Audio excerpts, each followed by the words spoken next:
ഒരു direct selling company എങ്ങനെയായിരിക്കണമെന്നോ, അതിന് പ്രോഡക്റ്റുകൾ എന്താണെന്നോ, അതിന് എന്ത് ഇൻഗ്രീഡിയൻസ് വേണമെന്നോ, അതിന് എത്ര വിലയിടാമെന്നോ, ഇതിന് ഗവൺമെന്റ് പോളിസി കൊണ്ടുവരുന്നോ, റെഗുലേഷൻസ് കൊണ്ടുവരുമെന്നോ, ഇത് യൂണിവേഴ്സിറ്റികൾ ഏറ്റെടുക്കുമെന്നോ ഒന്നും അന്ന് അറിവുണ്ടായിരുന്നില്ല. ഞങ്ങളുടെ പ്രൊഫഷൻ നട്ട്സും ബോൾട്സും സ്ക്രൂ ഡ്രൈവറും സ്കാനറും എന്തെന്ന തോതിലുള്ള ഇലക്ട്രിക്കൽ ഉപകരണങ്ങളൊക്കെ ആയിരുന്നു. RCMൽ വന്നതിന് ശേഷം സോപ്പായി, പേസ്റ്റായി, ഗോതമ്പ് പൊടിയായി, ന്യൂട്രീഷനായി, വളമായി പലതായി മാറി. ഇതിൽ കൂടി രക്ഷ നേടാൻ സാധിക്കും എന്ന് മനസ്സിലാകാനൊക്കെ കാലങ്ങളോളം എടുത്തു. ചില ആളുകൾ ചോദിക്കുമായിരുന്നു, ഞാൻ RCM തുടങ്ങിയ സമയത്ത് സൗത്ത് ഇന്ത്യയിൽ RCMന്റെ ഔട്ട്ലെറ്റുകളൊന്നും ഉണ്ടായിരുന്നില്ല. ഇന്ന് ഇവിടെ ന്യൂട്രിചാർജ് വിമൺ ഉപയോഗിച്ച് ആരോഗ്യം ലഭിച്ച ധാരാളം നമ്മളുടെ വിമൺ ലീഡേഴ്സിനെ നമുക്ക് പരിചയപ്പെടാൻ സാധിക്കും. ഞങ്ങൾ തുടങ്ങിയ കാലത്ത് ന്യൂട്രീഷൻ എന്താണെന്ന് പോലും ഞങ്ങൾ പഠിച്ചിട്ടുമില്ല, ഞങ്ങൾക്ക് അറിയുകയില്ല. അപ്പോ ആകാശത്ത് പറന്ന് നടക്കുന്ന ഹെലികോപ്റ്റേഴ്സും ജെറ്റ്സും ഒക്കെ അങ്ങനത്തെ ഏതോ ഒരു ഇലക്ട്രിക്കൽ മെക്കാനിക്കൽ ഇതില് വർക്ക് ചെയ്തുകൊണ്ടിരുന്ന ഒരു വ്യക്തിക്ക് RCMൽ വന്ന് ഈ ഗോതമ്പൊടിയും സോപ്പും വിറ്റ് RCMൽ ഒരു പൊസിഷനിലേക്ക് എത്താൻ പറ്റുമെന്നുണ്ടെങ്കിൽ ഇന്ന് ഇവിടെ അറ്റൻഡ് ചെയ്യുന്ന പുതിയതായിട്ട് വന്ന ഏതൊരു വ്യക്തിക്കും RCMൽ ഏത് ലെവലിലേക്കും എത്താൻ സാധിക്കും. ഏത് ലെവലിലും ഒരു സംശയമില്ല. പക്ഷേ ഒരു മന്ത്രം നിങ്ങൾ ഉച്ചരിക്കണം. പറയട്ടെ, എന്താ മന്ത്രം? RCM. പറയാമോ? ജയ് RCM. ജയ് RCM എന്നുള്ളത് എത്ര തവണ ഉച്ചരിക്കുന്നു എന്നതിന്റെ അടിസ്ഥാനത്തിലിരിക്കും നമ്മുടെ അക്കൗണ്ടിലേക്ക് വന്ന് വീഴുന്ന കാശിന്റെ പവർ. അങ്ങനെയാണല്ലോ മന്ത്രങ്ങൾ, അല്ലെ? മന്ത്രങ്ങൾ അങ്ങനെയല്ലേ? 108 തവണ, എത്രയാ? 1008 തവണ. ഇങ്ങനെയാണ് മന്ത്രങ്ങൾ എത്ര പ്രാവശ്യം ഉച്ചരിക്കുന്നു അതിനനുസരിച്ചാണ് ആ മന്ത്രത്തിന് പവർ കൂടുക. മന്ത്രത്തിന് ആസിറ്റീസ് പവർ ഒന്നുമില്ല. മന്ത്രം എത്ര തവണ ഉച്ചരിക്കുന്നു എന്നുള്ളതിന്റെ അടിസ്ഥാനത്തിലാണ് മന്ത്രത്തിന്റെ പവർ വരിക. അങ്ങനെ തന്നെയാണ് ന്യൂട്രിചാർജ് വിമൺ. അല്ലെ രാജൻ സാറേ? ന്യൂട്രിചാർജ് വിമൺ ഒരെണ്ണം കഴിച്ചാൽ എന്താ മാറ്റം വരിക? അതൊരു 108 എണ്ണം കഴിച്ചു നോക്ക്.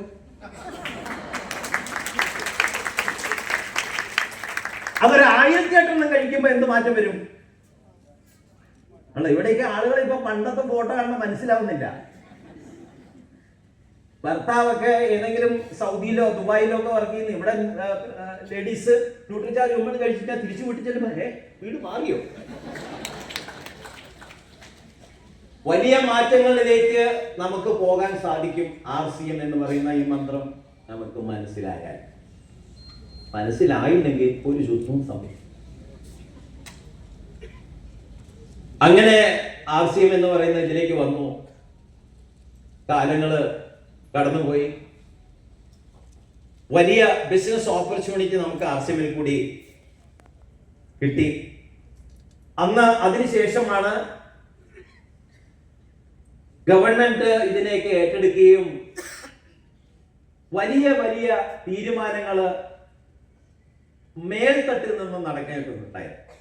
പക്ഷെ ഇതിനൊക്കെ വളരെ മുൻപ് തന്നെ നമ്മളുടെ എക്സ് പ്രസിഡന്റ് ആയിരുന്ന അബ്ദുൽ കലാം സാറ് ഡയറക്ട് സെല്ലിങ്ങിനെ പറ്റി നമ്മളോട് പറഞ്ഞിട്ടുണ്ട്.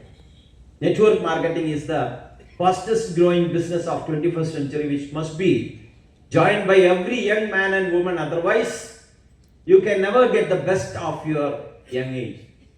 ചെറിയ പ്രായത്തിലുള്ള ആളുകൾ വരെ ഇത് മനസ്സിലാക്കണം. എന്നാൽ മാത്രമേ അവരുടെ ഫുൾ എബിലിറ്റി, അവരുടെ മൊത്തം കഴിവ് അവർക്ക് പുറത്തു കൊണ്ടുവരാൻ സാധിക്കും എന്നുള്ളത്. ഇതിന് വലിയൊരു അർത്ഥം ഇതിന്റെ ബാക്കിലുണ്ട്. ഇപ്പൊ ഒരു സ്കൂളിൽ ടീച്ചറായിട്ട് വർക്ക് ചെയ്യുന്ന ഒരു വ്യക്തിയെ എടുക്കുകയാണെങ്കിൽ, ആ ടീച്ചർ മാത്തമാറ്റിക്സ് പഠിപ്പിക്കുന്ന ഒരു ടീച്ചറാണെങ്കിൽ ആ സ്കൂളിൽ ജോയിൻ ചെയ്ത് റിട്ടയർ ആകുന്നത് വരെ ആ ടീച്ചർ എന്തായിരിക്കും പഠിപ്പിക്കുക? മാത്സ് മാത്രമേ പഠിപ്പിക്കുകയുള്ളൂ. എന്നാൽ ഒരു പേഴ്സണെ സംബന്ധിച്ചിടത്തോളം അവർക്ക് പല തലത്തിലുള്ള കഴിവുകൾ ഉണ്ടാവും. പല തലത്തിലുള്ള കഴിവുകൾ ഉണ്ടാവും. ചിലപ്പോൾ പാടാനുള്ള കഴിവുണ്ടാവാം, ചിലപ്പം വേറെ ഏതെങ്കിലും സയന്റിഫിക് ആയിട്ടുള്ള റിസർച്ചോ കാര്യങ്ങളോ ചെയ്യാനുള്ള കഴിവുണ്ടാവാം. പക്ഷെ അതൊന്നും എക്സ്പ്ലോർ ചെയ്യാനുള്ള ഓപ്പർച്യൂണിറ്റി ആ ഒരു വ്യക്തിക്ക് കിട്ടുന്നില്ല. എന്നാൽ നമ്മൾ RCM എന്ന് പറയുന്ന ഈ ഒരു പ്രസ്ഥാനത്തിന്, നെറ്റ്വർക്ക് മാർക്കറ്റിംഗ്, അതിനെ പറ്റിയാണല്ലോ പറയുന്നത്. നെറ്റ്വർക്ക് മാർക്കറ്റിംഗ് എന്ന് പറയുന്ന ഈ പ്രസ്ഥാനത്തിന് നമ്മൾ എടുത്തു കഴിയുമ്പോൾ ഇതിൽ നമുക്ക് പല തലത്തിൽ പ്രവർത്തിക്കാനുള്ള അവസരം നമുക്ക് കിട്ടുകയാണ്. ഇവിടെ നേരത്തെ രാജൻ സാർ ന്യൂട്രീഷനെ പറ്റി സംസാരിച്ചു. ചില സമയത്ത് നമ്മൾ പെയിന്റ് ആയിരിക്കും സംസാരിക്കുന്നത്. ഇവിടെ നിരത്തി വെച്ചിരിക്കുന്നൊക്കെ എന്താണ്? പെയിന്റിന്റെ സ്റ്റാൻഡീസ് ആണ്. നമ്മൾ ചിലപ്പോൾ പെയിന്റ് ആയിരിക്കും സംസാരിക്കുന്നത്. നമ്മൾ പെയിന്റേഴ്സ് ആയിരിക്കണം നിർബന്ധമില്ല. പെയിന്റുമായിട്ട് നമുക്ക് ജീവിതത്തിൽ ചിലപ്പം ഒരു പരിചയവും കാണില്ല. വീട് പെയിന്റ് അടിക്കണം, ഒരു പെയിന്ററിനോടോ കോൺട്രാക്ടറിനോടോ പറയുന്നു, അദ്ദേഹം വന്ന് പെയിന്റ് അടിക്കുന്നു. ഇവിടെ നമ്മൾ പെയിന്റിനെ പറ്റി ടെക്നോളജിക്കലി സംസാരിക്കുന്നു, പെയിന്റേഴ്സിന് പഠിപ്പിച്ചു കൊടുക്കുന്നു, കോൺട്രാക്ടർമാർ അന്തം വിട്ട് നിൽക്കുന്നു. 10-30 വർഷമായിട്ട് പെയിന്റിൽ എക്സ്പീരിയൻസ് ഉള്ള ആളുകൾ നമ്മൾ പെയിന്റ് പറഞ്ഞു കൊടുക്കുമ്പോൾ പെയിന്റിൽ ഇങ്ങനെയൊക്കെ ഉണ്ടായിരുന്നോ, എനിക്ക് കഴിഞ്ഞ 30 വർഷമായിട്ട് ഇതൊന്നും അറിയില്ലായിരുന്നു, അങ്ങനെ പറഞ്ഞ എക്സ്പീരിയൻസ് ഉണ്ടോ ആർക്കെങ്കിലും? നമ്മൾ പെയിന്റേഴ്സിനോട് സംസാരിച്ച് കഴിയുമ്പോൾ അവർക്കറിയില്ല.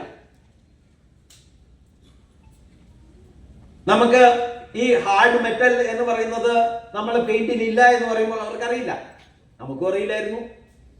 പക്ഷെ ട്രെയിനിങ് എടുത്തു കഴിഞ്ഞപ്പോൾ, ആ കാര്യങ്ങൾ പഠിച്ചു കഴിഞ്ഞപ്പോൾ നമുക്ക് മറ്റുള്ളവർക്ക് പെയിന്റ്, ന്യൂട്രീഷൻ. ഞാൻ ഏറ്റവും കൂടുതൽ പ്രവർത്തിച്ചത് വർക്ക് ചെയ്തത് ഹരിത സഞ്ജീവനി എന്ന് പറയുന്ന ജൈവ കൃഷിയിലാണ്. കാരണം കർണാടകയിലായിരുന്നു എൻ്റെ താമസം കുറേ കാലങ്ങളോളം. എയർഫോഴ്സിലായിരുന്നപ്പോൾ ബാംഗ്ലൂരായിരുന്നു ലാസ്റ്റ് പോസ്റ്റിംഗ്. അപ്പോൾ ബാംഗ്ലൂരിൽ തന്നെ എൻ്റെ മക്കൾ അവിടെ പഠിക്കുന്നതുകൊണ്ട് ഞാൻ അവിടെ തന്നെ കുറേ കാലം ഉണ്ടായിരുന്നു, ഏതാണ്ട് ഒരു 20 വർഷത്തോളം. കന്നഡ പഠിച്ചു അവിടെ ആയിരുന്നതുകൊണ്ട്. കന്നഡ നാട്ടിലുള്ള ആളുകളുമായിട്ട് വളരെ ചേർന്ന് പ്രവർത്തിക്കുന്നതുകൊണ്ട് കന്നഡ പഠിക്കാൻ പറ്റി. എക്സ്പോഷർ ഏതൊക്കെ രീതിയിലാണ് വരുന്നതെന്നോ. നമ്മൾ 4 മതിൽക്കെട്ടിനുള്ളിൽ മാത്രം ഒതുങ്ങി നിൽക്കുന്ന ജീവിതം. ഇനിയിപ്പോ ഒരു ജോലി കിട്ടിയാലോ, ആ മതിൽക്കെട്ടിനുള്ളിൽ നിന്നും ജോലി സ്ഥലത്ത് നിന്നും ആ വീട്ടിനുള്ളിലേക്ക്. മിക്കവാറും ആളുകളുടെ എല്ലാം ജീവിതം അങ്ങനെയാണ്, ഒരു പെൻഡുലം പോലെ. പെൻഡുലം 24 അവേഴ്സും പ്രവർത്തിക്കുമെങ്കിലും അതെവിടെയും പോകുന്നില്ലല്ലോ, അവിടെ തന്നെ ഇങ്ങനെ നിൽക്കും. വീട്, ജോലിസ്ഥലം, വീട്. 20 വർഷം കഴിഞ്ഞാലും 30 വർഷം കഴിഞ്ഞാലും ഈ പെൻഡുലം ഇങ്ങനെ ആടുന്നല്ലാതെ അത് എന്നും ഓപ്പറേറ്റിംഗ് ആണെങ്കിലും അത് എവിടെയും പോകുന്നില്ല. എന്നാൽ RCM എന്ന് പറയുന്ന പ്രസ്ഥാനത്തിലേക്ക് പോകുമ്പോൾ നിങ്ങൾ ഒന്ന് താരതമ്യപ്പെടുത്തിയാൽ ഓരോ ദിവസവും ഓരോ സ്ഥലത്താണ് നമ്മളുടെ പ്രവൃത്തി സ്ഥലം. കഴിഞ്ഞ ദിവസം ഞാൻ തമിഴ്നാട്ടിലായിരുന്നു, അതിന് മുമ്പ് കർണാടകയിലായിരുന്നു. ഇന്നിവിടെ ചാലക്കുടിയിലാണെങ്കിൽ നാളെ ചിലപ്പോൾ തിരുവനന്തപുരത്തായിരിക്കും. ഇതാരാ തീരുമാനിക്കുന്നത്? ഹലോ, ആരാ തീരുമാനിക്കുക? അവരവര് തന്നെയാ തീരുമാനിക്കുക. ഇവിടെ RCMന്റെ പ്രസ്ഥാനം കൊണ്ടുവന്ന TC ചപ്രാജിയോ അല്ലെങ്കിൽ നിങ്ങളെ RCMലേക്ക് കൊണ്ടുവന്നയാളോ നിങ്ങൾ എവിടെ പോകണമെന്നോ പ്രവർത്തിക്കണമെന്നോ ഉള്ള തീരുമാനം അവരൊന്നും എടുക്കുന്നില്ല, അവരവര് തന്നെ തീരുമാനിക്കുകയാണ്. നിങ്ങളുടെ എബിലിറ്റി, നിങ്ങളുടെ ഉള്ളിൽ ഉറങ്ങിക്കിടക്കുന്ന ശക്തിയെ ഏത് രീതിയിൽ വേണമെങ്കിലും എക്സ്പ്ലോർ ചെയ്യാനുള്ള ഒരു പ്ലാറ്റ്ഫോമാണ്. കൂടുതൽ സ്ഥലങ്ങളിലേക്കും കൂടുതൽ പ്രോഡക്റ്റുകളിലേക്കും കൂടുതൽ ആളുകളിലേക്കും നിങ്ങൾ ഇറങ്ങുന്നതോടുകൂടി നിങ്ങളുടെ വളർച്ച വളരെ വലിയ രീതിയിലേക്ക് പോവുകയാണ്. അതാണ് അബ്ദുൽ കലാം അന്ന് പ്രസിഡന്റ്. അദ്ദേഹം അതിനുവേണ്ടി ഒരു ബുക്ക് വരെ എഴുതിയിട്ടുണ്ട്, 21st സെഞ്ച്വറിയിലെ ബിസിനസ് ഓപ്പർച്യൂണിറ്റി. കുട്ടികൾക്ക് ധാരാളം ക്ലാസ്സുകൾ അദ്ദേഹം എടുത്തിട്ടുണ്ട്.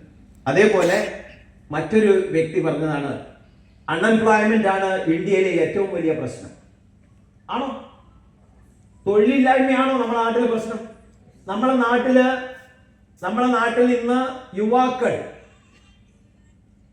സ്പെഷ്യലി പേരൻസ്, അവരുടെ കുട്ടികള് പഠിച്ച് ഒരു തലത്തിലേക്ക് പഠിച്ച് വലുതായി കഴിഞ്ഞാൽ അവർ ഏതെങ്കിലും ജർമ്മനിയിലോ US-ലോ ഫ്രാൻസിലോ ജപ്പാനിലോ എവിടെയെങ്കിലും പോയി സെറ്റിൽ ആയിക്കോട്ടെ എന്നാണ് മാതാപിതാക്കൾ വരെ ആഗ്രഹിക്കുന്നത്. ആണോ? Yes or no? ഒന്നും പറയാത്ത എന്താ? പറയരുതെന്ന് പറഞ്ഞിട്ടുണ്ടോ? എൻട്രൻസിന് എൻട്രി ടിക്കറ്റ് കൊടുത്തതിന്റെ ദുഃഖത്തിലാണോ?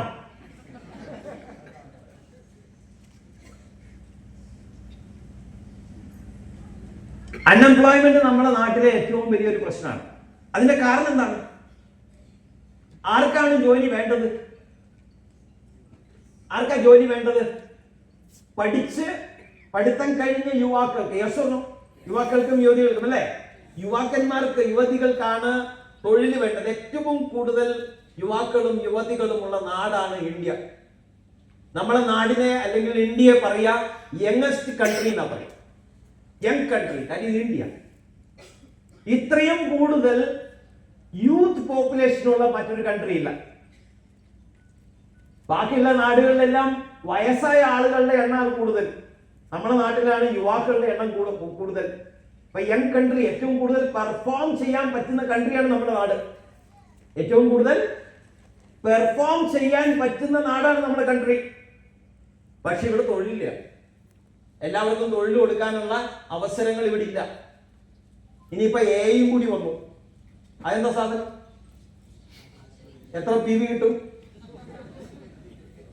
ആർട്ടിഫിഷ്യൽ ഇന്റലിജൻസ് വന്നതോടുകൂടി ഉള്ള ആളുകളുടെയും കൂടി തൊഴിൽ പോയിക്കൊണ്ടിരിക്കുകയാണ്. Specially in Bangalore.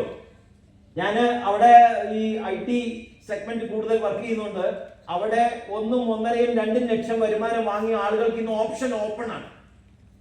വേണമെങ്കിൽ തൊഴിലെടുക്കാം, നിൽക്കാം. പക്ഷേ ശമ്പളം 1.5 ലക്ഷം തരാൻ പറ്റില്ല, 50,000 തരാം. വേണമെങ്കിൽ നിൽക്കാം, അതല്ലെങ്കിൽ you can quit and go. Option ഇപ്പൊ ഓപ്പൺ ആണ്. 1.5, 2 ലക്ഷം രൂപയെ വരുമാനം കിട്ടിക്കൊണ്ടിരുന്ന ആൾക്കാര്, ആ ലൈഫ് സ്റ്റൈലിൽ ജീവിച്ചുകൊണ്ടിരിക്കുന്ന ആളുകൾക്ക് ഇന്ന് 50,000 കിട്ടിക്കഴിഞ്ഞാൽ പിടിച്ചു നിൽക്കാൻ പറ്റുമോ? ഇല്ല. അത് അവരുടെ റെന്റൽ പ്രോപ്പർട്ടി, അല്ലെങ്കിൽ അവർ റെന്റ് താമസിച്ച്, അല്ലെങ്കിൽ അവർ കാർ എടുത്തിട്ടുണ്ടാവും, അതിന്റെ കട്ടിങ്സ് ഉണ്ടാവും, EMI. വീട് ചിലപ്പോൾ ലോണിലായിരിക്കും, അതിന്റെ ലോൺ അടയ്ക്കേണ്ടി വരും. പലതരത്തിലുള്ള എക്സ്പെൻസുകൾ ഉണ്ടാവും. അവര് ഭക്ഷണം കഴിച്ചുകൊണ്ടിരുന്ന ഹോട്ടൽ ചിലപ്പോൾ ആ ലെവലിലുള്ള ഹോട്ടൽസ് ആയിരിക്കാം. അവരതിൽ നിന്നും സ്റ്റെപ്പ് ഡൗൺ ചെയ്യാൻ താല്പര്യപ്പെടാത്ത ആൾക്കാരായിരിക്കും. പെട്ടെന്ന് 2 ലക്ഷം വരുമാനത്തിൽ നിന്നും ഒരു ഷോക്ക് ആയിട്ടാണ് അവർ കേൾക്കുന്നത്, നാളെ തൊട്ട് അടുത്ത മാസം തൊട്ട് നിങ്ങളുടെ വരുമാനം 50,000. നിങ്ങൾ വേണേ നിന്നാൽ മതി. എക്സ്പീരിയൻസ്ഡ് ആയിട്ടുള്ള ആളുകൾക്ക് ഇന്ന് ഓപ്ഷൻ ഓപ്പൺ ചെയ്ത് വെച്ചിരിക്കുകയാണ്. കാരണം ആർട്ടിഫിഷ്യൽ ഇന്റലിജൻസ് ഇന്ന് നമ്മൾക്ക് വീട് വെക്കണമെന്നുണ്ടെങ്കിൽ വീടിന്റെ ഡിസൈൻ AI ചെയ്ത് തരും. എന്ത് വേണമെങ്കിലും സോഫ്റ്റ്വെയർ, ഒരു ബാങ്കിന്റെ സോഫ്റ്റ്വെയർ ആണോ, ഒരു എന്തെങ്കിലും ഒരു ഓർഗനൈസേഷൻ, സ്കൂൾസിന് വേണ്ട സോഫ്റ്റ്വെയർ ആണോ, ഇന്ന് AI നമുക്ക് വേണ്ടിയിട്ട് പ്രോഗ്രാം ചെയ്യുക. വലിയ രീതിയിൽ AI-യുടെ ഇൻവോൾവ്മെന്റ് ഇല്ലാത്തത് കൊണ്ടാണ് ഇന്ന് പലർക്കും ജോലി കിട്ടുന്നത്. ഇന്ന് പലരെയും ലക്ഷക്കണക്കിന് ആളുകൾക്ക് ജോലി ഇന്ന് നഷ്ടപ്പെടുന്നു. ഗൂഗിളിലുള്ള ആയിരക്കണക്കിന് ആളുകളെ കഴിഞ്ഞ ദിവസം പിരിച്ചുവിട്ടിട്ടേ. പക്ഷേ നമ്മുടെ RCMന്റെ പ്രസക്തി നമുക്ക് അവിടെയാണ് മനസ്സിലാക്കാൻ പറ്റും. ഒരു ചോദ്യം തൃശ്ശൂരുള്ള ആൾക്കാർക്ക്, ചാലക്കുടിയുള്ള ആൾക്കാർക്ക് ബുദ്ധി ഉണ്ടോ നോക്കട്ടെ. ഒരു 5000 വർഷങ്ങൾക്ക് മുമ്പ് ആലോചിച്ച് പറയണം. ഒരു 5000 വർഷങ്ങൾക്ക് മുമ്പ് വിശന്നപ്പോൾ മനുഷ്യൻ എന്തായിരിക്കും ചെയ്തിട്ടുണ്ടാവുക? ഹലോ, അറിയില്ല അല്ലേ? ഞാൻ പറഞ്ഞില്ലേ? ഭക്ഷണം കഴിച്ചു. ഹലോ, വിശന്നപ്പോൾ എന്ത് ചെയ്തു? ഭക്ഷണം കഴിച്ചു. ഇന്ന് നമുക്ക് വിശക്കുമ്പോൾ നമ്മൾ എന്താ ചെയ്യാ? ഇന്ന് AI-യുടെ കാലാണ്. ആലോചിച്ച് ഉത്തരം പറയണം. ആർട്ടിഫിഷ്യൽ ഇന്റലിജൻസ് വന്നു, കമ്പ്യൂട്ടർ വന്നു, മൊബൈലുകളൊക്കെ വളരെ അഡ്വാൻസ്ഡ് ആയിട്ടുള്ള വെർഷനാണ്. ഇന്ന് വേണമെങ്കിൽ 1, 2 കമ്പ്യൂട്ടർ വേണമെങ്കിൽ കഴിക്കാം. ഇന്ന് നമ്മൾ വിശക്കുമ്പോൾ എന്താ കഴിക്കുക? ഭക്ഷണം കഴിക്കുക. ഇവിടെയാണ് അടുത്ത ചോദ്യം. അടുത്ത ഒരു 5000 വർഷം കഴിഞ്ഞാൽ വിശന്നാൽ മനുഷ്യൻ എന്തായിരിക്കും കഴിക്കുക? അന്നും ഭക്ഷണമാണോ കഴിക്കുക? അന്നും ഈ ലാപ്ടോപ്പോ മൊബൈലോ ഒന്നും കഴിക്കാൻ പറ്റില്ലേ? അല്ലെങ്കിൽ കുറെ കാശ് ഉണ്ടെങ്കിൽ കുറെ കാശ് വരുത്തിനാൻ പറ്റുമോ? ഇല്ല. അന്നും എന്തായിരിക്കും കഴിക്കുക? ഭക്ഷണം തന്നെയാണ് കഴിക്കുക. അതാണ് RCMിലുള്ളത്. ഹലോ, RCMിലുള്ള പ്രോഡക്റ്റുകള് എന്നും എവർഗ്രീൻ ആയിട്ടുള്ള പ്രോഡക്ട്സ് ആണ്. നമുക്ക് ഇപ്പൊ ആർട്ടിഫിഷ്യൽ ഇന്റലിജൻസ് വന്നതുകൊണ്ട് ഇനി മുതൽ ഉള്ളി ഫാക്ടറിയിൽ പ്രൊഡക്ഷൻ ചെയ്യാൻ പറ്റുമോ? ഹലോ, പറ്റുമോ? ഇല്ല. എവിടെ പ്രൊഡക്ഷൻ ചെയ്യാൻ പറ്റുള്ളൂ? എവിടെ? ഉറക്കെ പറയൂ. മണ്ണിലേ പറ്റുള്ളൂ. അത് ഫാക്ടറിയിൽ പ്രൊഡക്ഷൻ ചെയ്യാൻ പറ്റില്ല. ഒരു സോഫ്റ്റ്വെയർ ക്രിയേറ്റ് ചെയ്താൽ കമ്പ്യൂട്ടർ വഴി പ്രൊഡക്ഷൻ ചെയ്യാൻ പറ്റില്ല. ഉള്ളി മണ്ണിൽ തന്നെ ഉണ്ടാക്കണം. പച്ചക്കറി മണ്ണിൽ തന്നെ ഉണ്ടാക്കണം. വേണ്ടിയോ? നോബൽ സാർ എന്ത് പറയുന്നു? നോബൽ സാറിന്റെ ആ ചെറിയ ബുദ്ധിയിൽ എന്താ തോന്നുന്നത്? അടുത്ത ദിവസം തക്കാളി ലാപ്ടോപ്പിൽ അടിച്ചു നോക്കാൻ ഉള്ള പ്ലാൻ ഉണ്ടോ? കണ്ടിട്ട് അങ്ങനെ തോന്നുന്നുണ്ടല്ലോ. ഇല്ല. നമുക്ക് എവിടെ ഉണ്ടാക്കാൻ പറ്റുള്ളൂ? മണ്ണിനെ ഉണ്ടാക്കാൻ പറ്റുള്ളൂ. നമ്മൾ ആ മണ്ണിന് വേണ്ട വളമാണ് നമ്മൾ ഹരിസഞ്ജീവനി വഴി കൊടുക്കുന്നത്. എന്നും എവർഗ്രീനായിട്ടുള്ള പ്രോഡക്റ്റാണ്.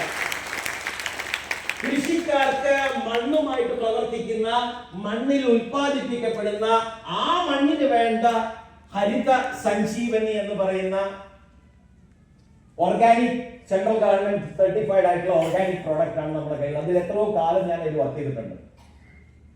കൃഷിക്കാരെ പല സ്ഥലത്തും, ആന്ധ്രയിലും തെലങ്കാനയിലും തമിഴ്നാട്ടിലും കർണാടകയിലും ഒക്കെ പോയിട്ട് ലക്ഷക്കണക്കിന് കൃഷിക്കാരുമായിട്ട് നേരിട്ട് അവരുമായിട്ട് ബന്ധപ്പെട്ട് അവർക്ക് ഈ പ്രോഡക്റ്റുകൾ കൊടുക്കാൻ സാധിക്കും. 3/4 കിലോ ഹരിസഞ്ജീവനി 1 ഏക്കറിലേക്കുള്ള പ്രോഡക്റ്റ്. 1 ഏക്കറിലേക്ക് വെറും 3/4 കിലോ. ഇത്ര ഉണ്ടാവും കയ്യിൽ. ഞങ്ങൾ ആ പ്രോഡക്റ്റ് കയ്യിലേക്ക് എടുക്കുമ്പോൾ തന്നെ മിക്കവാറും കൃഷിക്കാരെല്ലാം എണീറ്റ് പോകും. കാരണം ലോഡ് കണക്കിന്, ട്രാക്ടർ കണക്കിന്, ചാക്ക് കണക്കിന് വളം ഇട്ടിട്ടുള്ള ശീലത്തില് ഞങ്ങൾ ഈ 3/4 കിലോ കൊണ്ട് പുറത്തേക്ക് എടുക്കുമ്പോഴേക്കും കണ്ണ് കണ്ട വഴി കൂടി അവരിറങ്ങിപ്പോകും. ഇത് ചാക്ക് കണക്കിന് വളം ഇട്ടിട്ട് റിസൾട്ട് കിട്ടാത്ത സ്ഥലത്ത് നിങ്ങൾ ഈ 3/4 കിലോ കൊണ്ട് എന്ത് ചെയ്യാനാ? പക്ഷെ ഇത് അപ്ലൈ ചെയ്ത കൃഷിക്കാര് ചോദിച്ചു വന്ന് വാങ്ങി വീണ്ടും വീണ്ടും അപ്ലൈ ചെയ്യുന്നതാണ് നമ്മുടെ ആർസിന്റെ ഹരിത സഞ്ജീവനി. ഇവിടെ ആരെങ്കിലും ഹരിസഞ്ജീവനി ഉപയോഗിക്കുന്ന ആൾക്കാർ ആരെങ്കിലും ഉണ്ടോ? ആ ഒന്ന് ചുറ്റുവട്ടം ഒന്ന് കണ്ണുപിടിച്ചോളൂ. ധാരാളം ആളുകൾ ഹരിസഞ്ജീവനി ഉപയോഗിക്കുന്നുണ്ട് ഓൾറെഡി. അവരുടെ വീട്ടിൽ ചെറിയ ചെറിയ കൃഷി ചെയ്യാനായിരിക്കാം, അതല്ലെങ്കിൽ വലിയ തോട്ടമുണ്ടെങ്കിൽ അതിലേക്കായിരിക്കാം. ഒന്നും അറിയാത്ത ആളുകളാണ് ആർസിഎമ്മിലേക്ക് വന്നതിന് ശേഷം അത് പഠിച്ച് അതിൽ പ്രവർത്തിക്കുന്നത്. നമുക്ക് വേണമെങ്കിൽ അതിനെ വലിയ ഒരു വ്യവസായമാക്കി മാറ്റാൻ സാധിക്കും. ഒരു ഇസ്രയേൽ ടെക്നോളജി പ്രോഡക്റ്റ് ആണ്. ഇസ്രയേലില് എഗ്രികൾച്ചർ ഒരു വ്യവസായമാണ്, ഒരു ഇൻഡസ്ട്രിയാണ്. അതുപോലത്തെ ഒരു ഇൻഡസ്ട്രി ആക്കി നമുക്ക് മാറ്റാൻ സാധിക്കും. അതുകൊണ്ടൊക്കെയാണ് അദ്ദേഹം പറഞ്ഞത് unemployment India's biggest concern, direct selling I trust you. അതുകൊണ്ട് ഗവൺമെന്റ് എന്ത് ചെയ്തു? 2016 ഇന്ത്യൻ ഗവൺമെന്റ് ഡയറക്ട് സെല്ലിങ്ങിനെ പ്രൊട്ടക്ട് ചെയ്യാൻ വേണ്ടിയിട്ട് ഒരു ഗൈഡ് ലൈൻസ് ഇഷ്യൂ ചെയ്തു. ഇന്ന് ഡയറക്ട് സെല്ലിംഗ് ഇന്ത്യയില് ഒരു ഇൻഡസ്ട്രിയാണ്. എന്താണ്? കുറച്ചു പേര് ഉത്തരം പറയുന്നു. ഡയറക്ട് സെല്ലിംഗ് എന്താണ്? ഒരു ഇൻഡസ്ട്രിയാണ്. എന്താണ് ഇൻഡസ്ട്രി എന്ന് പറഞ്ഞാല്? എന്താണ് ഇൻഡസ്ട്രി? വ്യവസായം എന്ന് പറഞ്ഞാൽ എന്താ? കുറെ ആളുകൾക്ക് തൊഴിൽ കൊടുക്കുന്ന ഒരു സംരംഭത്തിനെയാണ് ഇൻഡസ്ട്രി എന്ന് പറയാം. കുറെ ആളുകൾക്ക് തൊഴിൽ കൊടുക്കുന്ന എന്ത് സംരംഭത്തിനെയും ഇൻഡസ്ട്രി എന്ന് പറയും. ഫിലിം ഒരു ഇൻഡസ്ട്രിയാണ്. ഹലോ ആണ്. എന്താ കാരണം? കുറെ ആളുകൾക്ക് തൊഴിൽ കൊടുക്കാൻ സാധിക്കും. അതുപോലെ ഒരു ഇൻഡസ്ട്രി രൂപത്തിലേക്ക് ഡയറക്ട് സെല്ലിങ്ങിനെ ഗവൺമെന്റ് ഓഫ് ഇന്ത്യ കൊണ്ടുവന്നു. ഒരു കൈയടിക്ക്. താല്പര്യമുണ്ടോ?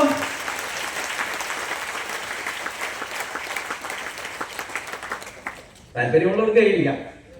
കൈയടിക്കുന്നതുകൊണ്ട് ഗുണം രാജൻ സാർ പല വേദികളിൽ പറഞ്ഞിട്ടുണ്ട്.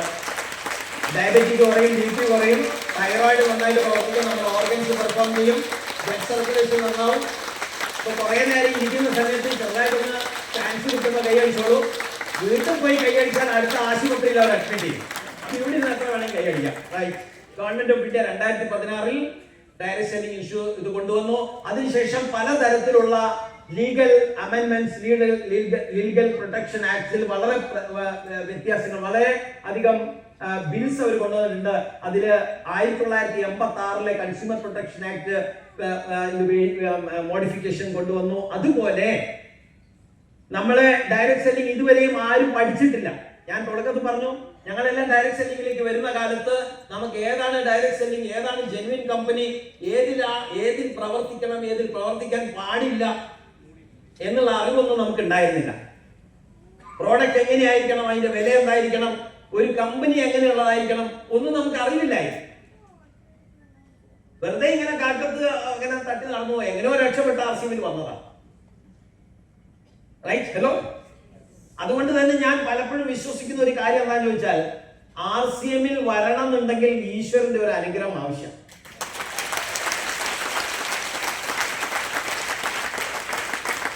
അതല്ലെങ്കിൽ ഞാനും രാജൻ സാറും ഒക്കെ ഏതെങ്കിലും വേറൊരു കമ്പനിയിൽ പോയി പെട്ടേനെ. ഞങ്ങൾ വന്ന കാലത്തുണ്ടായിരുന്ന പല കമ്പനികളും ഇന്നില്ല.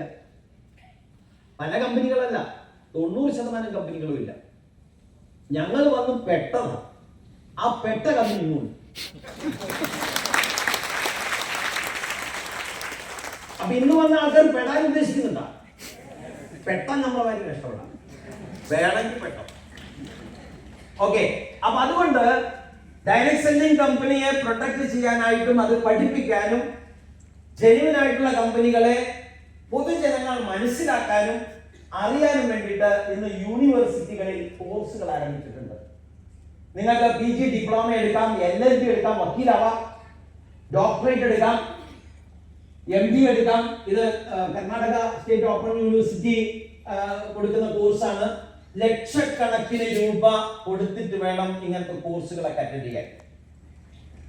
അതല്ലെങ്കിൽ ഇങ്ങനത്തെ സ്ഥലത്ത് വരാം, 100-200 രൂപ എൻട്രി ചാർജ് കൊടുത്താൽ ഗിരീഷ് സാർ പഠിപ്പിച്ചു.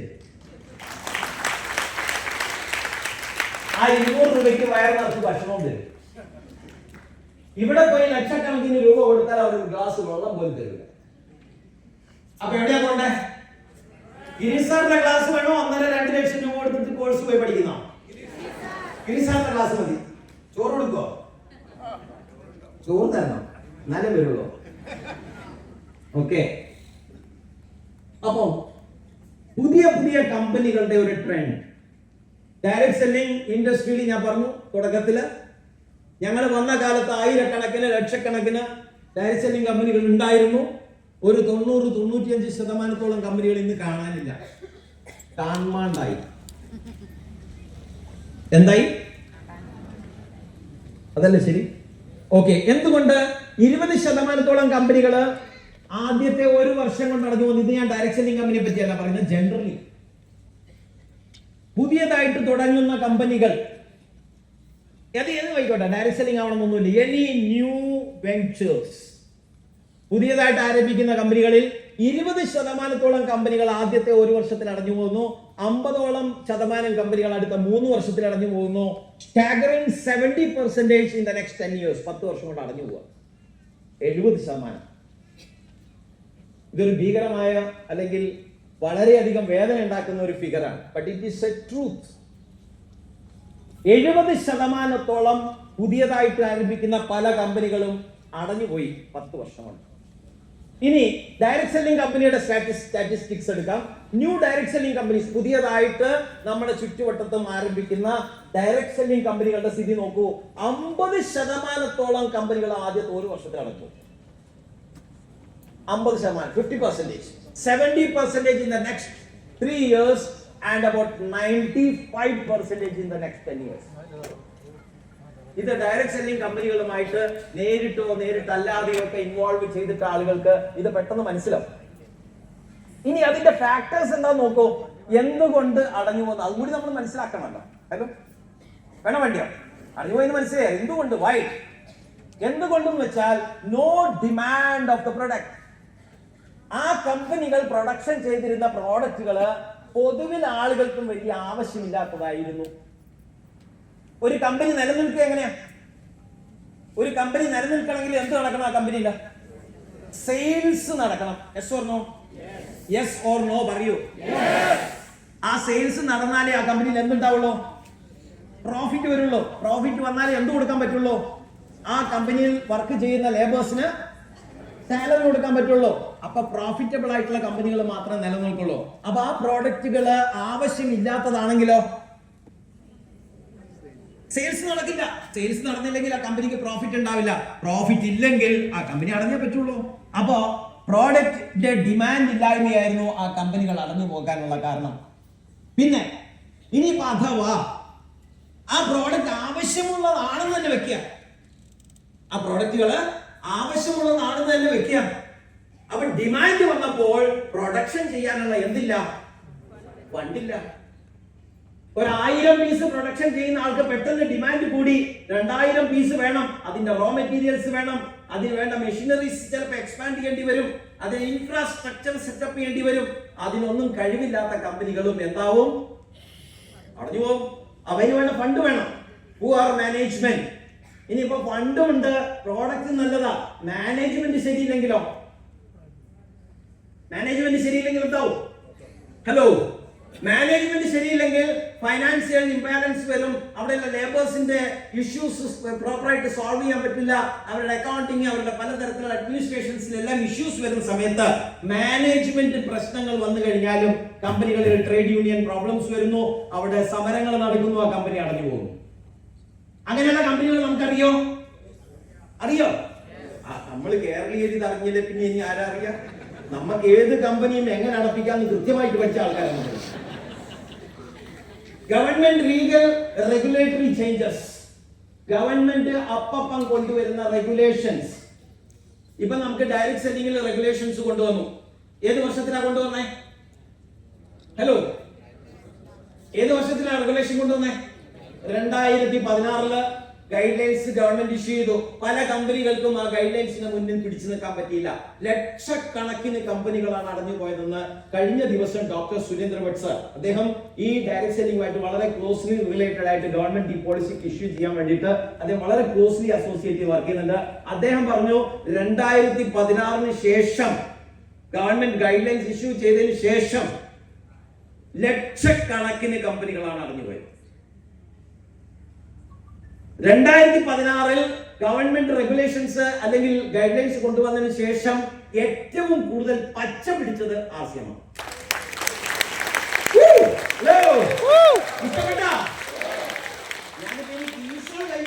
പറയണോ? ഇത് പറയാതെ തന്നെ. ഓക്കെ, അങ്ങനെ നമ്മള് 1ഉം 2ഉം 10ഉം വർഷമല്ല പിന്നിട്ടത്. നീണ്ട 25 വർഷത്തെ കഥ ആർസി ബിസിനസ് പറയാനുണ്ട്. നീണ്ട 25 വർഷം. 1 വർഷം കൊണ്ട് അടഞ്ഞു പോയി ഇത്ര പെർസെന്റേജ്, 2 വർഷം കൊണ്ട്, 3 വർഷം കൊണ്ട്, 10 വർഷം കൊണ്ട് അടഞ്ഞു പോയ കമ്പനികൾ അത് എന്തുകൊണ്ട് അടഞ്ഞു പോയി എന്നുള്ള കാര്യങ്ങൾ നമ്മൾ പഠിച്ചോ? എന്ത് യെസ്? നമ്മൾ പഠിച്ചു. നമ്മൾ 1ഉം 2ഉം 3ഉം 5ഉം 10ഉം വർഷത്തെ കഥയല്ല പറയുന്നത്. 25 വർഷം സിൽവർ ജൂബിലി ആഘോഷിക്കാൻ പോവുകയാണ് ആർസിഎം. ഇന്ന് ഇവിടെ പുതിയതായിട്ട് വന്ന ആൾക്കാർ ഒരു കാര്യം മനസ്സിലാക്കണം. നിങ്ങൾ ആർസിഎമ്മിനെ കേൾക്കുന്നതിന് മുമ്പേ നമ്മൾ 25 വർഷം പിന്നിട്ട് കഴിഞ്ഞു. ഒരു പ്രോഡക്റ്റിൽ നിന്നും നമ്മൾ 4500 മേലെ പ്രോഡക്റ്റിലേക്ക് ഞങ്ങൾ എത്തിക്കഴിഞ്ഞു. ഇന്നിവിടെ പുതിയതായിട്ട് വന്ന ആൾക്കാർ ഇന്നിത് മനസ്സിലാക്കിയില്ലെങ്കിൽ അടുത്ത 4ഓ 5ഓ വർഷം കഴിയുമ്പോൾ നിങ്ങൾ അയൽവാസി മനസ്സിലാക്കി തരും. അപ്പൊ വേണമെങ്കിലും വരാം, കുഴപ്പമൊന്നുമില്ല. അതല്ല ഇപ്പൊ മനസ്സിലാക്കിയാൽ അയൽവാസിയെ നിങ്ങൾക്ക് കൊണ്ടുവരാം.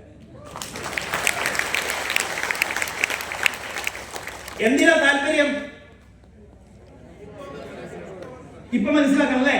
ഇപ്പൊ മനസ്സിലാക്കുന്നതാണ് ബുദ്ധി. അതല്ലെങ്കിൽ അയൽവാസി മനസ്സിലാക്കി തരും. എത്രയും ഒരു ദിവസം മുമ്പ് മനസ്സിലാക്കുന്നതാണ് എപ്പോഴും നല്ലത്. ഞാൻ 19 വർഷം മുമ്പ് ഒരു ചേമ്പും ആർസിഎമ്മിൽ ഇല്ലാത്തപ്പോ, ചേമ്പ് ഇപ്പോഴും ഇല്ല, ഇപ്പോഴും ഞാൻ ആർസിഎം മനസ്സിലാക്കിയത് കൊണ്ടാണ് ഇന്ന് കേരളത്തിൽ ഒരാൾ ആർസിഎമ്മിന്റെ പേസ്റ്റ് ഉപയോഗിച്ച് പല്ല് തേച്ചാൽ 1 പൈസയെങ്കിലും എനിക്ക് കിട്ടും. ഒറീസയില് ഒരാൾ കുടിച്ചാൽ അയാൾക്ക് അറിയാത്തതുകൊണ്ട്, ദൈവ സഹായം കൊണ്ട് അയാൾക്ക് അറിയില്ല, അയാൾ കുടിച്ചാൽ പൈസ കാശ് എനിക്ക് കിട്ടും.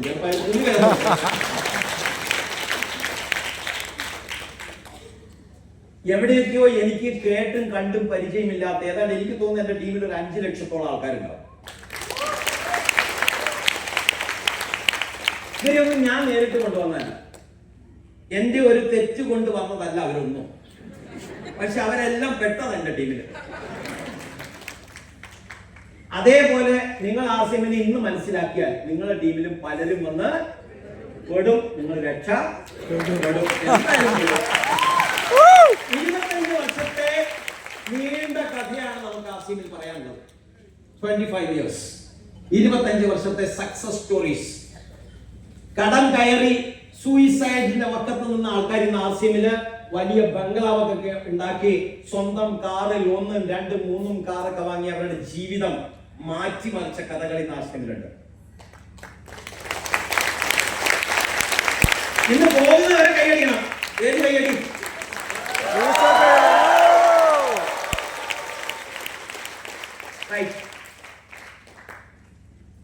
ഇതിനകത്ത് ഒരൊറ്റ കൊതുകിന് രക്ഷപ്പെടാൻ പാടില്ല. അങ്ങനത്തെ കൈയടി ആയിരിക്കണം.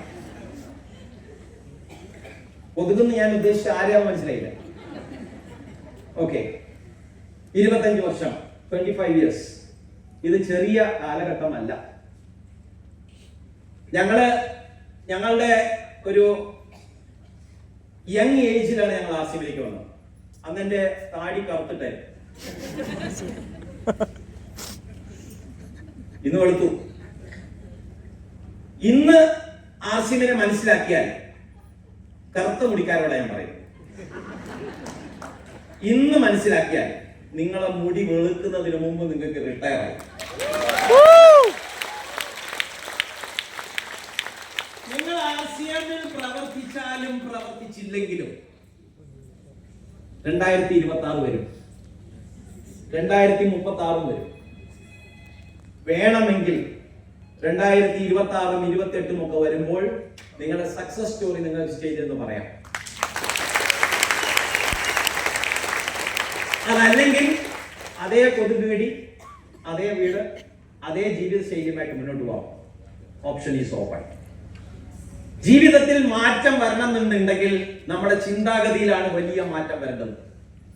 ആണല്ലോ? ചിന്തയിൽ മാറ്റങ്ങൾ വന്നാൽ ജീവിതത്തിൽ വലിയ മാറ്റം വരും. അതേ മാർക്കറ്റിൽ കിട്ടുന്ന അതേ ചായപ്പൊടിയും അതേ കാപ്പിയും അതേ സോപ്പും അതേ പേസ്റ്റും ആണ് ഇനിയും ഉപയോഗിക്കാൻ നിങ്ങൾ തീരുമാനിക്കുന്നതെങ്കിൽ ജീവിതത്തിൽ മാറ്റം എന്തായാലും വരും, നമ്മുടേതായാലും. ആ പ്രോഡക്റ്റുകൾ മാർക്കറ്റ് ചെയ്യുന്ന അതിന്റെ പിന്നിൽ പ്രവർത്തിക്കുന്ന ആളുകൾ നിങ്ങളുടെ കാശ് ഉപയോഗിച്ച് അവരിൽ മാറ്റം വരും. നമ്മളിൽ മാറ്റം വരണമെങ്കിൽ നമ്മൾ ഉപയോഗിക്കുന്ന പ്രോഡക്റ്റിൽ മാറ്റം വന്നാൽ മതി. രാജൻ സർ നേരത്തെ സ്റ്റേജിൽ വന്നപ്പോൾ പറഞ്ഞു ആ കടയിൽ നിന്ന് വാങ്ങുന്ന ഈ കടയിൽ നിന്ന് വാങ്ങിയാൽ മതി. എത്ര സിമ്പിൾ ആസിമിന്റെ മാർക്കറ്റിംഗ് പ്ലാനാണ് അദ്ദേഹം പറഞ്ഞത്. ആസിമിന്റെ മാർക്കറ്റിംഗ് പ്ലാൻ എന്താണ്? ഈ കടയിൽ നിന്ന് വാങ്ങുന്നത് ആ കടയിൽ നിന്ന് വാങ്ങാം, ഇതാണ് പ്ലാൻ. ഇത് പറഞ്ഞ ആളുകൾക്ക് മനസ്സിലാവുക? ഇല്ല. മനസ്സിലായില്ലെങ്കിൽ നീ എന്നോട് ചോദിക്കുക, അപ്പൊ ഞാൻ നിനക്ക് പറഞ്ഞു തരാം മനസ്സിലാവുന്ന. പപ്പു ആ ഡയലോഗ് അടിക്കേണ്ടി വരും. അപ്പോ 25 വർഷം ഈ ഒരൊറ്റ പോയിന്റ് മതി ഇന്ന് ഇവിടെ പുതിയതായിട്ട് വന്നിരിക്കുന്ന ആൾക്കാർ ആർസിഎമ്മിനെ മനസ്സിലാക്കി. ഈ ഒരൊറ്റ പോയിന്റ്, ഈ പോയിന്റിലും മനസ്സിലായിട്ടില്ല എന്നുണ്ടെങ്കിൽ പോകുന്ന വഴിക്ക് എവിടെയെങ്കിലും ഒരു ട്രീറ്റ്മെന്റ് എടുക്കുമ്പോൾ നന്നായി. One point, RCM is the right choice. കുറച്ചും കൂടി നിങ്ങൾക്ക് തീരുമാനമെടുക്കാൻ വേണ്ടിയിട്ട് ഞാൻ ഹെൽപ്പ് ചെയ്യാം. ആർസിഎമ്മിൽ പുതിയതായിട്ട് വന്ന ആൾക്കാർക്ക് മാത്രമല്ല, ആർസിഎമ്മിൽ വന്നതിന് ശേഷവും 1-2 വർഷമായിട്ടും പ്രവർത്തിക്കണോ വേണ്ടയോ എന്ന് ഇനിയും തീരുമാനമെടുക്കാത്ത ആൾക്കാരുമുണ്ട്. ഉന്തിത്തള്ളി ഈ മീറ്റിംഗിൽ കൊണ്ടുവന്ന് നമുക്ക് ഇരുത്തേണ്ടി വന്ന ആൾക്കാരുണ്ടാവാം. അവർക്ക് വേണ്ടിയിട്ട് 1-2 പോയിന്റ് കൂടി പറയാം. റൈറ്റ്. ആദ്യത്തെ പോയിന്റ്, ആർസിഎം തരുന്നത് റൈറ്റ് പ്രോഡക്ട്സ് ആണ്. ശരിയായ ഉൽപ്പന്നങ്ങൾ. ശരിയായ ഉൽപ്പന്നങ്ങളാണോ എന്ന് എങ്ങനെ മനസ്സിലാക്കാം? ആ പ്രോഡക്റ്റുകൾ നമുക്ക് എസെൻഷ്യൽ ആയിരിക്കണം. എസെൻഷ്യൽ എന്ന് പറഞ്ഞാൽ ഉപേക്ഷിക്കാൻ പറ്റാത്തത്, എന്തായാലും വാങ്ങേണ്ട സാധനങ്ങളെയാണ് നമ്മൾ എസെൻഷ്യൽ എന്ന് പറയുന്നത്. അങ്ങനെ എന്തായാലും വാങ്ങേണ്ട സാധനങ്ങൾക്ക് ക്വാളിറ്റി ഉണ്ടായിരിക്കണം, റീസണബിളി പ്രൈസ്ഡ് ആയിരിക്കണം. അങ്ങനെ വരുന്ന സമയത്ത് നമ്മുടെ ടീമിൽ നടക്കുന്ന അല്ലെങ്കിൽ ഡയറക്ട് സെല്ലിംഗ് ഇൻഡസ്ട്രിയുടെ ഏറ്റവും വലിയ സ്ട്രെങ്ത് ആയ റീപർച്ചേസ് നടക്കും. എന്ത് നടക്കും? റീപർച്ചേസ്. ഡയറക്ട് സെല്ലിംഗ് ഇൻഡസ്ട്രിയുടെ പവർ ആണ് റീപർച്ചേസ്. ഡയറക്ട് സെല്ലിംഗിന്റെ സ്ട്രെങ്ത് ജോയിനിങ് അല്ല. ഡയറക്ട് സെല്ലിംഗിന്റെ സ്ട്രെങ്ത് റീപർച്ചേസ് ആണ്. വാങ്ങിയ ആൾക്കാർ വീണ്ടും വാങ്ങുക. വാങ്ങിയ ആൾക്കാരെ കൊണ്ട് വീണ്ടും വീണ്ടും വാങ്ങിപ്പിക്കുന്നതിനാണ് റീപർച്ചേസ് എന്ന് പറയുന്നത്. റീപർച്ചേസ് ചെയ്യാൻ സാധിക്കാത്ത ഒരു കമ്പനിയിൽ നമ്മൾ വർക്ക് ചെയ്തുകൊണ്ട് വലിയ ഗുണമൊന്നുമില്ല. എന്റെ ടീമിൽ 1000 പേരുണ്ട്. എന്റെ ടീമിൽ എത്ര പേരുണ്ട്? 1000 പേരുണ്ട്. Repurchase is 0. എന്റെ ടേൺ ഓവർ എത്രയാണ്? 0. എന്റെ ടീമിൽ 1000 പേരുണ്ട്. റീപർച്ചേസ് 1000 രൂപ. എന്റെ ടീമിൽ എത്ര പേരുണ്ട്? 1000 പേരുണ്ട്. റീപർച്ചേസ്, അതായത് കഴിഞ്ഞ മാസം ഉപ്പ് വാങ്ങി ഈ മാസം ഉപ്പ് വാങ്ങി, കഴിഞ്ഞ മാസം സോപ്പ് വാങ്ങി ഈ മാസം സോപ്പ് വാങ്ങി, കഴിഞ്ഞ മാസം പേസ്റ്റ് വാങ്ങി ഈ മാസവും പേസ്റ്റ് വാങ്ങി, കഴിഞ്ഞ മാസം ഗോതമ്പൊടി വാങ്ങി ഈ മാസവും ഗോതമ്പൊടി വാങ്ങി. 1000 രൂപയുടെ പർച്ചേസ്. കഴിഞ്ഞ മാസം ഉപ്പ് വാങ്ങി, ഈ മാസം വേണം, അപ്പൊ ഈ മാസം വീണ്ടും വാങ്ങി. മാർക്കറ്റിനേക്കാൾ നല്ല സാധനം, വില കുറവ്, ഞാൻ വാങ്ങി. 1000 പേർ 1000 രൂപയുടെ സാധനം. What is my repurchase? 10 lakh, 10 lakhs, 10 ലക്ഷം. അതാണ് ഡയറക്ട് സെല്ലിംഗിന്റെ പവർ. പല കമ്പനികളിലും ഇന്ന് മാർക്കറ്റിലുള്ള പല കമ്പനികളുടെയും പ്രോഡക്റ്റ് റീപർച്ചേസിന് യോഗ്യമല്ല. റീപർച്ചേസിന് യോഗ്യമല്ല. കാരണം എന്താ?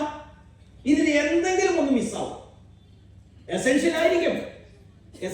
ചിലപ്പോൾ അവരും തരുന്നത് ചിലപ്പോൾ ടൂത്ത് പേസ്റ്റ് തന്നെ ആയിരിക്കും, ചിലപ്പോൾ അവർ തരുന്നത് ചിലപ്പം സോപ്പ് തന്നെ ആയിരിക്കാം, ചിലപ്പോൾ പേസ്റ്റോ സോപ്പോ ഒക്കെ തന്നെ ആയിരിക്കും. പക്ഷേ ക്വാളിറ്റി ഉണ്ടാവും. പക്ഷെ എന്തില്ല? റീസണബിൾ, ന്യായമായ വിലയല്ല, അന്യായമായ വില. ചില സ്ഥലത്ത് എസെൻഷ്യൽ അല്ല, മണി ചെയിൻ എന്നൊരു രൂപത്തിൽ അതിന്റെ മറവിൽ നടത്തുന്ന മണി ചെയിൻ ബിസിനസ്. നമുക്ക് ഒരു കണക്കിനും ആവശ്യമില്ലാത്ത സാധനങ്ങൾ നമ്മളെ അടിച്ചേൽപ്പിക്കുന്ന കമ്പനികൾ പലതും മാർക്കറ്റിലുണ്ട്. അവര് നമ്മളോട് പറയാ, പ്രോഡക്റ്റ് എന്തിനാണ് നിങ്ങൾ ഫോക്കസ് ചെയ്യുന്നത്? Why do you focus products? Product വേണമെങ്കിൽ മാർക്കറ്റിൽ പോയാൽ കാർ കിട്ടുമോ? മാർക്കറ്റിൽ പോയാൽ വീട് വെക്കാൻ പറ്റുമോ? പറ്റില്ല. പ്രോഡക്റ്റ് നിങ്ങൾ എന്തിനാ നോക്കുന്നത്? പ്രോഡക്റ്റ് നിങ്ങൾ മാർക്കറ്റിൽ നിന്ന് വാങ്ങുക, ഇവിടെ നിങ്ങൾ പൈസ ഉണ്ടാക്കും.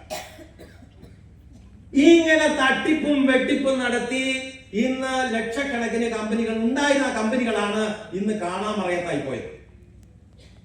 ഇന്ന് ആസ്യം അതിന്റെ ചിറകുകൾ വിരിച്ച് ഇന്ന് പറന്നുകൊണ്ടിരിക്കുകയാണ്. ആണല്ലോ. ഇനി അവിടെ വർഷം 25 വർഷം പിന്നിട്ട് നമുക്ക് 250 വർഷം ഇനി മുന്നോട്ട് കൊണ്ടുപോകാനും പറ്റുമെന്നുള്ള കാര്യത്തിൽ ഒരു സംശയവും വേണ്ട. ഞാനൊരു കീസോൺ കൈയടിയാണ് പ്രതീക്ഷിക്കുന്നത്. ഓക്കെ, രണ്ടാമതായിട്ട് നമുക്കൊരു ലോങ് ടേം പ്ലാൻ. ഇത് വളരെ ഇമ്പോർട്ടന്റ് ആണ്, അതുകൊണ്ട് ഞാൻ റെഡ് മാർക്ക് ചെയ്തത്. ഡയറക്റ്റ് സെല്ലിംഗ് ഇൻഡസ്ട്രിയിൽ നമ്മൾ ശ്രദ്ധിക്കേണ്ട വളരെ 2 പോയിന്റ് ആണ് ഞാൻ ഇവിടെ കൂടി കാണിക്കുന്നത്. ആദ്യത്തത് റീപർച്ചേസ് ആണെങ്കിൽ രണ്ടാമത്തത് ഈസ് ലോങ് ടേം പ്ലാൻ. നമ്മൾ പറയാറുണ്ട് direct selling is for generations. പറയാറുണ്ടോ? ഞാൻ ഇന്ന് ബിൽഡ് ചെയ്യുന്ന നെറ്റ്വർക്കിൽ കൂടി വരുമാനം എന്റെ മക്കൾക്ക് വാങ്ങാം. ഞാൻ ഇന്ന് ബിൽഡ് ചെയ്യുന്ന നെറ്റ്വർക്ക് വഴി ഞാൻ ഇന്ന് ബിൽഡ് ചെയ്യുന്ന ബിസിനസിന്റെ വരുമാനം എന്റെ മക്കൾക്ക് ഏറ്റെടുക്കാം. ഇത് മറ്റുള്ള പ്രൊഫഷൻസിനോ ജോലിക്കോ സാധിക്കില്ല. സാധിക്കോ? സുനിൽ സാർ സംസ്കൃതത്തിന്റെ മാഷാണ്. അദ്ദേഹത്തിന്റെ മകൻ വലുതായ സമയത്ത് സുനിൽ സാർ പറയാണ്, എടാ ഇനി നീ എന്റെ ജോലിക്ക് പോയിക്കോ എന്ന് പറയാൻ പറ്റുമോ? Yes or no? പറ്റില്ല. ഒരു ഡോക്ടർ, ഏറ്റവും പ്രൊഫഷണൽ ആയിട്ട് ഹാർട്ടിന്റെ സർജറി ചെയ്യുന്ന ഡോക്ടർ, അദ്ദേഹത്തിന്റെ മകൻ ഗോൺ കേസ്, ഒന്നിനും കൊള്ളൂല, ക്ലാസ്സിൽ പോലും കയറൂല. ഡോക്ടർ റിട്ടയർ ആവുകയാണ് ഹോസ്പിറ്റലിൽ നിന്ന്, ഹാർട്ടിന്റെ സർജറി ചെയ്യുന്ന ഡോക്ടറാണ്. ഇനിയിപ്പോ അദ്ദേഹത്തിനെ കൊണ്ട് വയ്യ, കണ്ണ് കാണുന്നില്ല, ഹാർട്ട് മുറിക്കുന്നതിന് പകരം കിഡ്നിയൊക്കെയാണ് മുറിക്കുന്നത്. അപ്പൊ അദ്ദേഹം പറയാണ്, എന്നാ പിന്നെ എന്റെ പ്രൊഫഷൻ ഇനി നാളെ തൊട്ട് സർജറി മോനെ ചെയ്യുക. എന്തെങ്കിലും കാരണവശാൽ അറിവ് കിട്ടിയാൽ പിന്നെ ആ ഭാഗത്തേക്ക് നമ്മൾ പോകില്ല. പോകില്ല. ഇന്ന് അർജുൻ സാറൊക്കെ ഇരിക്കുന്ന നോക്ക്, എനിക്ക് തന്നെ അസൂയ വരും. അച്ഛൻ ഏറ്റെടുത്ത് ഡോക്ടർ രാജൻ സാർ പെട്ടതിന് ശേഷം പെട്ടെന്നാണ് മോൻ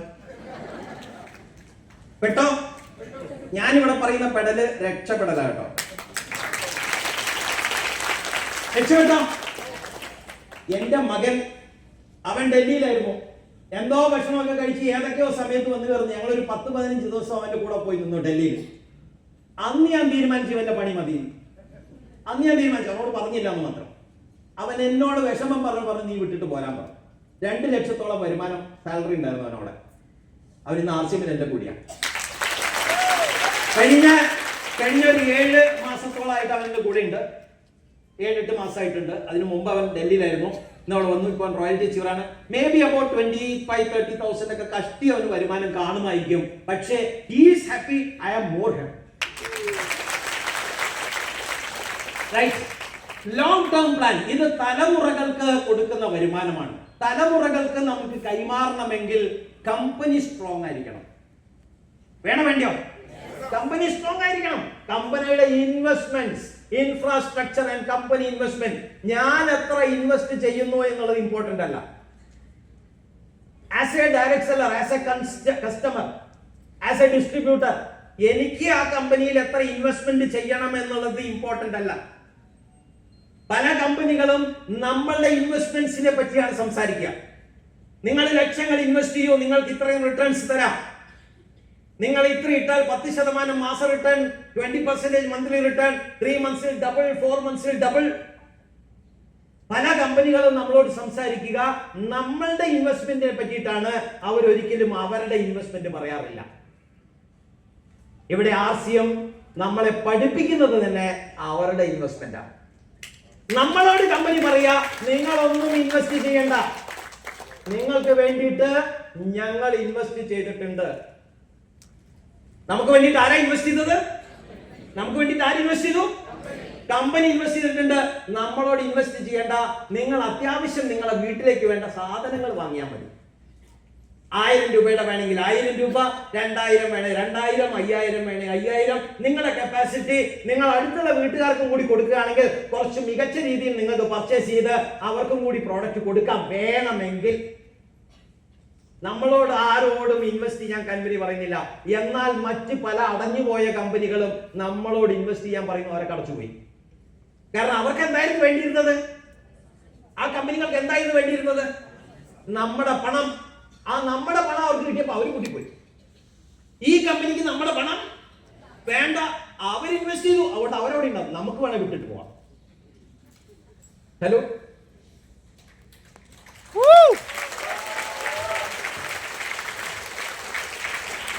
നമുക്ക് വേണമെങ്കിൽ വിട്ടിട്ട് പോകാം. കാരണം നമ്മളൊന്നും ഇതിൽ ഇൻവെസ്റ്റ് ചെയ്യുന്നില്ല. കമ്പനിയുടെ ഹെഡ് ഓഫീസ് ബിൽവാരയിലുണ്ട്, ഫാക്ടറികളുണ്ട്, സ്റ്റോക്ക് ഉണ്ട്, സപ്ലൈ ഉണ്ട്, ട്രെയിനിങ് ഉണ്ട്, R&D ഡിപ്പാർട്ട്മെന്റ്സ് ഉണ്ട്, ലബോറട്ടറീസ് ഉണ്ട്, സയന്റിസ്റ്റുകൾ വർക്ക് ചെയ്യുന്നുണ്ട്, പല രീതിയിലുള്ള ഗവേഷണങ്ങൾ നടക്കുന്നുണ്ട്. ഇതിലൊന്നും നമുക്ക് പ്രോപ്പർ ഡയറക്റ്റ്ലി ഒരു ഇൻവെസ്റ്റ്മെന്റും ഇല്ല. ഉണ്ടോ? നമുക്കൊരു ഇൻവെസ്റ്റ്മെന്റും ഇല്ല. കമ്പനിയുടെ പാക്കിങ്ങിലോ സപ്ലൈയിലോ ടാക്സ് അടയ്ക്കുന്നതിലോ ഗവൺമെന്റിന്റെ പോളിസി റെഗുലേഷൻ മാറ്റത്തിലോ ഒന്നിലും നമുക്ക് ഒരു ഇൻവോൾവ്മെന്റും ഇല്ല. കമ്പനിയുടെ പ്രോഡക്റ്റുകളുടെ ക്വാളിറ്റി മാനേജ്മെന്റിലോ ലേബറോ ഒന്നും നമ്മൾ നോക്കേണ്ട ആവശ്യമില്ല. അവിടെ അഥവാ എന്തെങ്കിലും സ്ട്രൈക്കോ സമരോ കാര്യങ്ങളോ വന്നാൽ അത് നമ്മൾ ഡീൽ ചെയ്യണ്ട. നമുക്ക് എന്ത് ഡീൽ ചെയ്താൽ മതി? രാവിലെ എണീച്ച് പല്ല് തേക്കുക, ആർസിഎമ്മിന്റെ പേസ്റ്റ് ഉപയോഗിക്കുക, അടുത്തുള്ള ആളുടെ വായുനാറ്റുണ്ടെങ്കിൽ അയാൾക്ക് ആർസിഎമ്മിന്റെ പേസ്റ്റ് കൊടുത്തേക്ക്.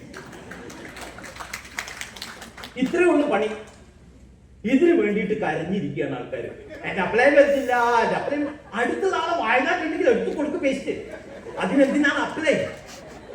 അപ്ലൈനാണ് നാറിയത് നിന്നാ കാണാം. ഹലോ, ആർക്കാണ് നാറ്റം വന്നത്? ആർക്കാണോ നാറ്റടിക്കുന്നത് അവര് കൊടുക്കണം. ഈ പേസ്റ്റ് ഉപയോഗിക്കും മാഷെന്ന് പറയാം. അതിന് അപ്ലൈ വേണോ? എന്തിനാ വെറുതെ അയാളെ ബുദ്ധിമുട്ടിക്കുന്നത്? ആർസിഎം തരുന്ന പ്രോഡക്റ്റ് എന്തൊക്കെയാ? Soap, paste. കുളിക്കുന്ന ആളുകൾക്ക് സോപ്പ് കൊടുക്കുക. നിങ്ങളെ ചുറ്റുവട്ടത്ത് ആരെങ്കിലും അങ്ങനത്തെ ആൾക്കാരെ കണ്ടിട്ടുണ്ടോ? കൊടുക്കുക ആർസിഎമ്മിന്റെ സോപ്പ്. അതിനോട് ചോദിക്കൂ എത്ര കാലമായി മറ്റ് സോപ്പുകൾ ഉപയോഗിക്കുന്നു, ജീവിതത്തിൽ വല്ല വ്യത്യാസം വന്നോ? ഞാൻ കണ്ടോ എത്ര സുന്ദരിയായി. ഇവിടെ എത്ര പേര് കയറി സ്റ്റേജിൽ പറഞ്ഞു ഞാൻ സുന്ദരിയായി, ഞാൻ സുന്ദരിയായി പറഞ്ഞില്ലേ? അതല്ലേ ആർസിഎം. എത്ര സിമ്പിൾ കാര്യം. ഇതിനെ നമ്മളെല്ലാം കൂടി കുഴച്ച് ഈ ചക്കപ്പശ പോലെ, ചക്കപ്പശ കൈ കിട്ടി കഴിഞ്ഞാൽ ഈ കൈ എടുക്കാൻ തോന്നും. അപ്പൊ ഈ കൈയും പറ്റും. എന്നാൽ ഈ കയ്യിൽ രണ്ടും കൂടി ഒഴിവില്ലാത്തതുകൊണ്ട് കാലുകൊണ്ട് ചോട്ടെ, കാലിലോ. പിന്നെ അവസാനം മേത്തൊക്കെ തേക്കും. അവസാനം ഷർട്ടും പാൻറ്റും ഒക്കെ കൂടി കുഴഞ്ഞ് ഇങ്ങനെയാണ് പലരും ആർസിഎം ചെയ്യുന്നത്. ചക്കപ്പശ പോലെ. എത്ര സിമ്പിൾ കാര്യല്ലേ? ആണോ അല്ലയോ? വിശക്കുന്ന ആളുകൾക്ക് ഭക്ഷണം കൊടുക്കൂ, അതാണ് ആർസിഎം. കൃഷിക്കാരന് എന്ത് വേണം? കൊടുക്കൂ, നമ്മളെടുത്തില്ലേ? അത്രേ ഉള്ളൂ RCM. അതങ്ങോട്ട് എടുത്തു കൊടുക്കുക, ഇതേ ഉള്ളൂ പണി. ബാക്കി എല്ലാ പണി ആര് ചെയ്തോ? കമ്പനി ചെയ്തു വെച്ചിട്ടുണ്ട്. എല്ലാം 90% പണി കമ്പനി ചെയ്തിട്ടുണ്ട്. നമ്മുടെ വീട്ടുമുറ്റത്ത് സാധനം കൊണ്ടുവയ്ക്കുന്നത് വരെയുള്ള കാര്യം ആര് ചെയ്തു? കമ്പനി ചെയ്ത് കഴിഞ്ഞു. ഇനി ആ കിട്ടുന്ന സാധനം എടുത്തൊന്ന് തിന്നാ മതി. അതിന് അപ്ലൈനെ നോക്കിയിരിക്കുക. അതിന്റെ ഇടയിൽ ചില ആളുകൾ മറ്റുള്ള ആളുകളുടെ ചരണ്ടാനുണ്ട്, ഇല്ലേ? മാന്തി എടുക്കാറില്ലേ? എടുക്കുക. ഒരിക്കലൊരു പണക്കാരൻ, അദ്ദേഹത്തിന്റെ വലിയ വണ്ടി, ഞാൻ പലപ്പോഴും പറഞ്ഞിട്ടുള്ള, ഒന്നുകൂടി പറഞ്ഞ് ബോറടിപ്പിക്കാം. ഒരു പണക്കാരൻ ഒരു കാറിൽ അങ്ങനെ, അദ്ദേഹത്തിന്റെ വലിയ കാറിൽ ഇങ്ങനെ യാത്ര ചെയ്ത് വരിക. അപ്പൊ വഴിയായിരിക്കും കുറെ പാവപ്പെട്ട ഒരു പുല്ല് തിന്നോണ്ടിരിക്കുക. പുല്ലിങ്ങനെ തിന്നോണ്ടിരിക്കുക. അപ്പൊ പണക്കാരൻ അവിടെ നോക്കും, കുറെ ആൾക്കാർ പാവങ്ങൾ പുല്ല് തിന്നും. അദ്ദേഹം വണ്ടി നിർത്തി പുറത്തേക്ക് ഇറങ്ങി ഒന്ന് ചോദിച്ചു, എന്താ മക്കളെ നിങ്ങളെല്ലാം പുല്ല് തിന്നുന്നത്? പറഞ്ഞു, എത്രയോ ദിവസമായി ഭക്ഷണം കഴിച്ചിട്ട്, ഭക്ഷണം കഴിക്കാനുള്ള വരുമാനം ഇല്ല, അതുകൊണ്ട് ഞങ്ങളെ വിശപ്പടക്കാൻ വേണ്ടി പുല്ല് തിന്നാന്നോ. അങ്ങനെ എല്ലാവരും വണ്ടിയിലേക്ക് കയറും, വീട്ടിലേക്ക് പോകാം. അപ്പം അവരെല്ലാവരും വണ്ടിയിൽ ചാടിക്കേറി. പറഞ്ഞു, എന്റെ അച്ഛനും അമ്മയും കൂടി വീട്ടിലുണ്ട്, അവരെ വിളിച്ചോ. എല്ലാരും വിളിച്ച് വണ്ടി കയറി. അങ്ങനെ വണ്ടിയിൽ ഇങ്ങനെ പോകുന്ന സമയത്ത് ആ പാവങ്ങൾ പറഞ്ഞു, നിങ്ങളെ മാതിരിയുള്ള നല്ല മനുഷ്യർ ഈ ലോകത്തുണ്ടായിരുന്നെങ്കിൽ ഞങ്ങളെ മാതിരിയുള്ള പാവപ്പെട്ടവർക്ക് കഷ്ടപ്പെടേണ്ട ആവശ്യമില്ല. ശരിയാണ് നിങ്ങൾ പറഞ്ഞത്. എന്റെ വീട്ടിന് ചുറ്റും ഇതിനേക്കാളും വലിയ പുല്ല. നിങ്ങൾ വെറുതെ എന്തിനാ റോഡിൽ പൊടിയടിച്ചെന്ന് ഇവിടെ നിന്നത്? എന്റെ വീട്ടിലെ ചുറ്റുമുള്ള പുല്ല് അവിടെ തിന്നു, അത് വൃത്തിയാവുകയും ചെയ്യും, നിങ്ങളെ വിശപ്പ് മാറുകയും ചെയ്യും. ഇങ്ങനെ പല അപ്ലയൻസും പല ആളുകളുടെ നെറ്റിൽ നിന്നുള്ള ആളുകളെ ചൊരണ്ട.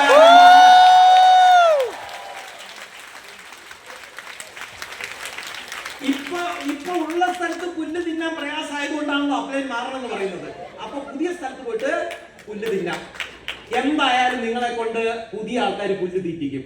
അങ്ങനെ പുല്ല് തിന്നണം എന്ന് ആഗ്രഹമുള്ള ആൾക്കാർക്ക് അപ്ലൈനെ മാറി മാറി പുതിയ പുതിയ മേഖലകളിലേക്ക് ചേക്കേറി പുതിയ പുതിയ പുല്ല് തിന്നാം. റൈറ്റ്. അപ്പൊ എന്തായാലും നമ്മളെ പെർഫോമൻസ് RCMൽ വളരെ സിമ്പിൾ ആണ്. അതിനെ ചക്കപ്പശ പോലെ കോംപ്ലിക്കേറ്റഡ് ആക്കാതെ സിമ്പിൾ ആയിട്ട് ചെയ്യാം. എവിടെയാണോ നിങ്ങളുടെ ID അവിടെ പ്രവർത്തിക്കാനുള്ള ചങ്കൂറ്റം ഉണ്ടാവും.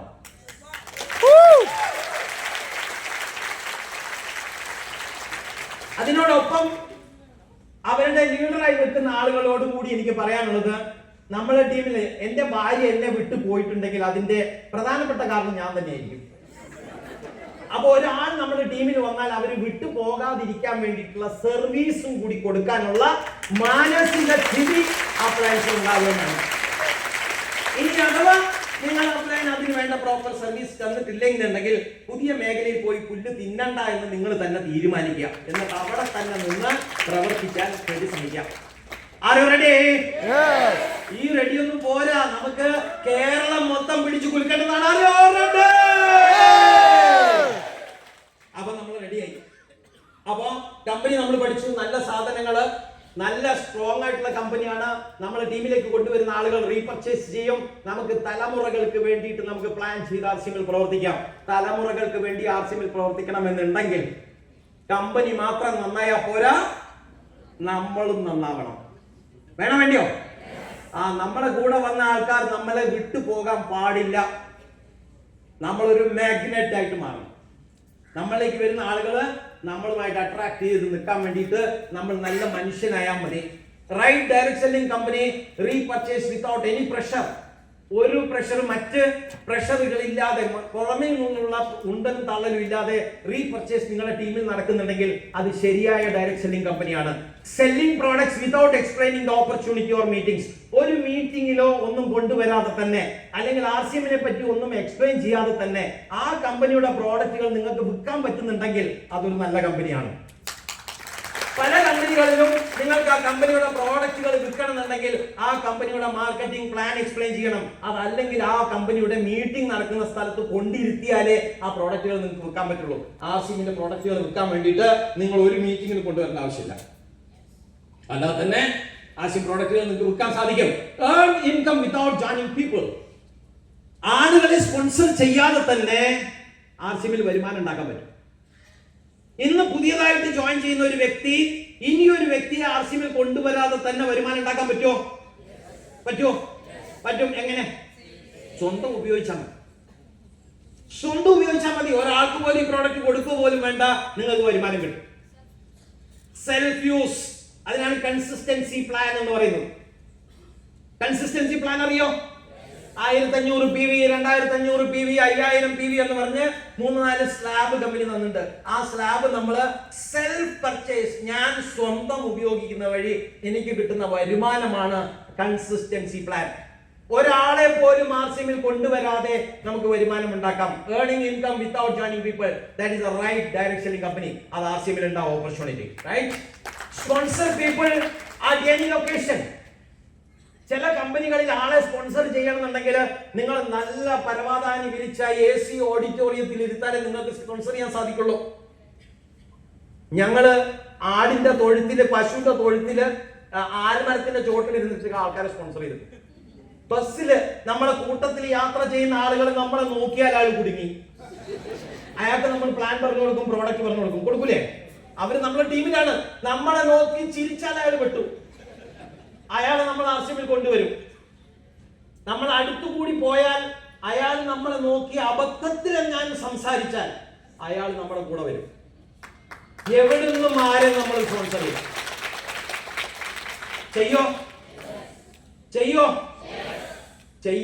വിചാരിക്കുന്ന ആളുകളെ പറഞ്ഞു. ചെയ്യാൻ സാധിക്കുമോ? എന്തുകൊണ്ട് ചെയ്യാൻ സാധിക്കും?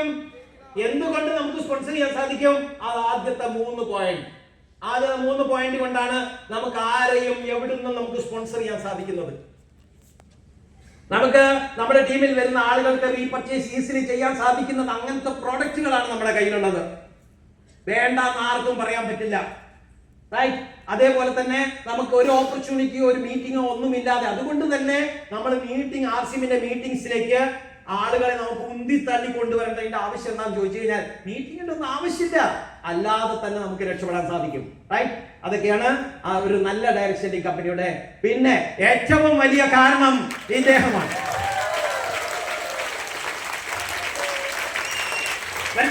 ഹലോ,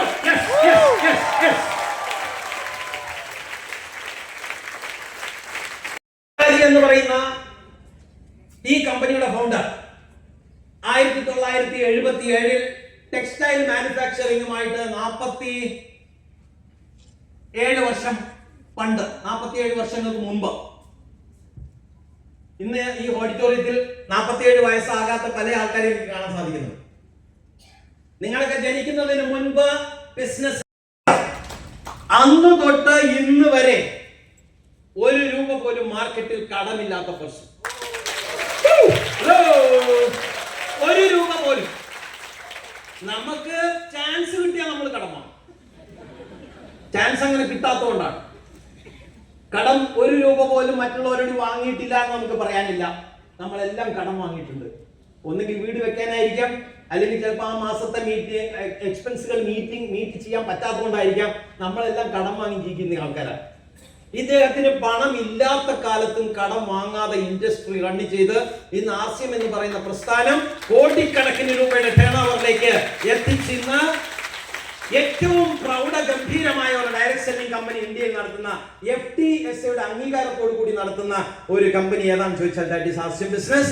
അതിന്റെ പിന്നിൽ പ്രവർത്തിച്ച പേഴ്സൺ ഏതാണെന്ന് ചോദിച്ചാൽ that is none other than why RCM. കുറെ കാര്യങ്ങൾ ഞാൻ പറഞ്ഞ പോയിന്റിനോടൊപ്പം തന്നെ പറഞ്ഞു പോയി. എന്നാലും നമുക്ക് കുറച്ചും കൂടി ആഴത്തിലേക്ക് RCMനെ ഒന്ന് മനസ്സിലാക്കാം. എന്തിനാണ് RCM? RCM എന്ത് തരും നമുക്ക്? RCM എന്ത് തരും? എല്ലാം തരും. ആരോഗ്യം തരും, വരുമാനം തരും, പണം കൊടുത്ത് നേടാൻ സാധിക്കുന്ന എല്ലാ കാര്യങ്ങളും നമുക്ക് RCMൽ കൂടി നേടിയെടുക്കാൻ സാധിക്കും. പണം കൊടുക്കാതെ നേടിയെടുക്കാൻ പറ്റുന്ന ബന്ധങ്ങൾ, നിങ്ങൾ നല്ല മനുഷ്യനാണെങ്കിൽ നിങ്ങൾക്ക് നേടിയെടുക്കും. എല്ലാം RCMൽ. ലോങ് ടേമിൽ RCMൽ വരുന്ന ഓരോ പേഴ്സണും RCMൽ പ്രവർത്തിക്കുന്നത് ലോങ് ടേം പ്ലാനിലായിരിക്കണം. ഈ മാസത്തെ വരുമാനം, ഇപ്പൊ വിറ്റാ കിട്ടുന്ന ഇൻകം, ഈ മാസത്തെ പെർസെന്റേജ് അച്ചീവ് ചെയ്യാൻ വേണ്ടിയിട്ട് ഏതെങ്കിലും ഒക്കെ പിക്കപ്പ് സെന്ററിൽ പോയിട്ട് ബൾക്കായിട്ട് ബില്ലടിക്കുക, അപ്ലൈനെ വഴിയിൽ വെച്ച് കണ്ട തെറി വിളിക്കുക. ഒരു ഗ്രാറ്റിറ്റ്യൂഡ് ഫീലിംഗ് നമുക്ക് ഉണ്ടാവണം. ഗ്രാറ്റിറ്റ്യൂഡ് മലയാളത്തിൽ എന്താ പറയാ? ഒരു കൃതജ്ഞതാ മനോഭാവം. നിങ്ങൾക്ക് RCM എന്ന് പറയുന്ന പ്രസ്ഥാനം കയ്യിലേക്ക് തന്ന ഒരൊറ്റ നന്ദി മതി. നമുക്ക് അപ്ലൈനെ കണ്ടു കഴിഞ്ഞാൽ നമസ്കാരം, ജയ RCM. ഒരിക്കലും ഒരു രാജാവ്, അദ്ദേഹം കുറച്ചൊരു ക്രൂരനായിരുന്നു, ഇപ്പോഴത്തെ അപ്ലൈനെയൊക്കെ പോലെ. അദ്ദേഹത്തിന്റെ കൊട്ടാരത്തിൽ ആരെങ്കിലും തെറ്റ് ചെയ്താൽ അവരെ എടുത്ത് നായ്ക്കൾ കിട്ടുള്ളൂ. ചെന്നായ്ക്കൾ, അതായത് എന്താ, ക്രൂരമായ നായ്ക്കൾ എന്ന് വേണേൽ പറയാം. ചോര കടിച്ച് പറിച്ച് കുടിക്കുന്ന നായ്ക്കളെ ഇറങ്ങി കൊടുക്കും. ആ നായ്ക്കൾ കടിച്ച് പറിച്ചതിനെ കൊല്ലും. ഇതായിരുന്നു അദ്ദേഹത്തിന്റെ രാജകൊട്ടാരത്തിൽ കൊടുക്കുന്ന ശിക്ഷ. അങ്ങനെ ഒരിക്കല് അദ്ദേഹത്തിന്റെ മിനിസ്റ്റർ, മന്ത്രി ഒരു തെറ്റ് ചെയ്തു. നമ്മൾ അപ്ലയൻസ് ഒക്കെ ചെയ്യുന്ന പോലെ ഒരു തെറ്റ് ചെയ്തതിന്റെ അടിസ്ഥാനത്തിൽ രാജാവ് മിനിസ്റ്ററോട് പറഞ്ഞു, നിന്നെ ഞാൻ നാളെ നായ്ക്കൾക്ക് എറിഞ്ഞു കൊടുക്കാം. അങ്ങനെ പറഞ്ഞപ്പോൾ മിനിസ്റ്റർ പറഞ്ഞു, ഞാൻ എത്രയോ വർഷങ്ങളായി നിങ്ങളെ സെർവ് ചെയ്തു. നിങ്ങളെ ഇതിൽ വരുന്ന പ്രശ്നങ്ങളെയൊക്കെ ഞാൻ നേരിട്ട് പലതരത്തിലുള്ള തന്ത്രങ്ങളും ഒക്കെ പറഞ്ഞു തന്ന് നിങ്ങളെ ഈ ഒരു രാജ സമൂഹത്തിനെ ഞാൻ രക്ഷപ്പെടുത്താൻ വേണ്ടി ശ്രമിച്ചിട്ടുണ്ട് പല സമയം. ഇതെല്ലാം നിങ്ങൾ ഒറ്റ ദിവസം കൊണ്ട് മറന്നു. എന്റെ ഒരു ചെറിയ തെറ്റ് മറന്നുപോയോ? രാജാവ് പറഞ്ഞു, തെറ്റ് വന്നാൽ ഞാൻ ക്ഷമിക്കില്ല. പണിഷ്മെന്റ് ഇവിടെ എല്ലാവർക്കും ഒരേപോലെയാണ്. ഞാൻ നിന്നെ നായ്ക്കൾ കിട്ടുള്ളൂ. അപ്പോ അദ്ദേഹം ഒരു റിക്വസ്റ്റ് ചെയ്തു, ഞാൻ ഇത്രയും കാലം നിങ്ങളെ സർവീസ് ചെയ്തതല്ലേ, എനിക്കൊരു 10 ദിവസം എന്നെ കടിച്ചു കീറാൻ പോകുന്ന നായ്ക്കളെ സർവീസ് ചെയ്യാനുള്ള ഒരു അവസരം തരാം. അങ്ങനെ രാജാവ് എഗ്രി ചെയ്തു. അങ്ങനെ ആ മിനിസ്റ്റർ, മന്ത്രി ആ 10 നായ്ക്കളെ സർവീസ് ചെയ്യാൻ വേണ്ടിയിട്ട് പിറ്റേന്ന് തൊട്ട് തുടങ്ങാൻ. ആ നായ്ക്കൾക്ക് മാംസട്ട് കൊടുക്കുന്നു, ആ നായ്ക്കളെ കുളിപ്പിക്കുന്നു. ആ നായ്ക്കൾ കൂടെ 10 ദിവസം നടന്നു. 11ാമത്തെ ദിവസം രാജാവ് ഓർഡർ ചെയ്തു. അദ്ദേഹത്തിനെ കൂട്ടിലേക്ക് വലിച്ചെറിയേണ്ട ആൾക്കാർ, ആരാച്ചാരൊക്കെ വന്നു. അദ്ദേഹത്തിനെ തൂക്കിയെടുത്ത് ആ നായ്ക്കളിടയ്ക്ക് വലിച്ചെറിഞ്ഞു. നായ്ക്കൾ വന്ന് ആ മന്ത്രിയുടെ കാല് നക്കുന്നു, മേല് നക്കുന്നു, അതിനെ വാലുകൊണ്ട് ഇളക്കുന്നു. രാജാവ് ഇങ്ങനെ അത്ഭുതപ്പെട്ട് നിൽക്കുക.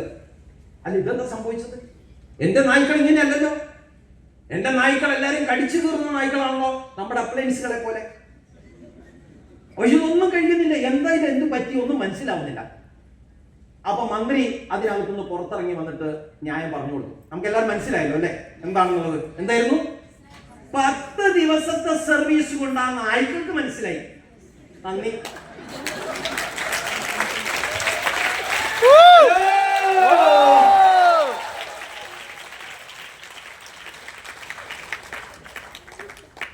നോബിലെ കഥ അവസാനിച്ചില്ല. രാജാവിന് അദ്ദേഹത്തിന്റെ തെറ്റ് മനസ്സിലായി. അദ്ദേഹം പശ്ചാത്താപത്തിന് തയ്യാറായി. അദ്ദേഹത്തിന്റെ അടുത്ത് ചെന്നായ്ക്കൾ കിട്ടു.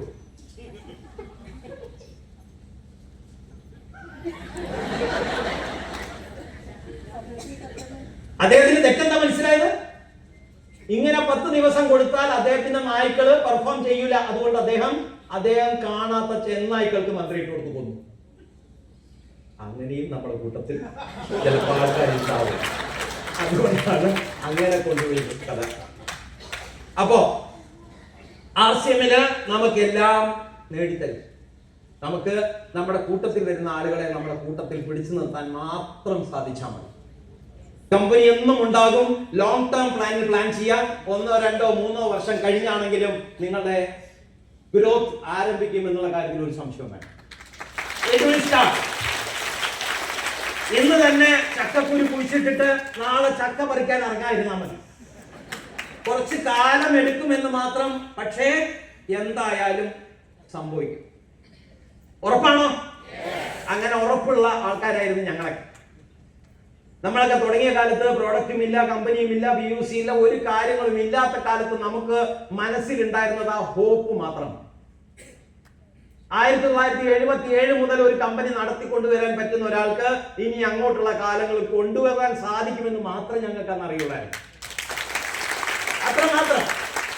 നമ്മൾ ആസ് എൻ RCMന്റെ ലീഡിംഗ് ലീഡേഴ്സ് എനിക്ക് മനസ്സിൽ ചാഞ്ചാട്ടം വന്നാൽ എന്റെ കൂടെ വരുന്ന ആളുകൾക്ക് ബുദ്ധിമുട്ടാവും. ഞാനൊരു ടീമിൽ നിന്നും മറ്റൊരു ടീമിലേക്ക് മാറിയാൽ എന്റെ കൂടെ വന്ന ആളുകൾക്ക് അത് പ്രശ്നമായി മാറും. ഞാൻ ഇല്ലാതായി.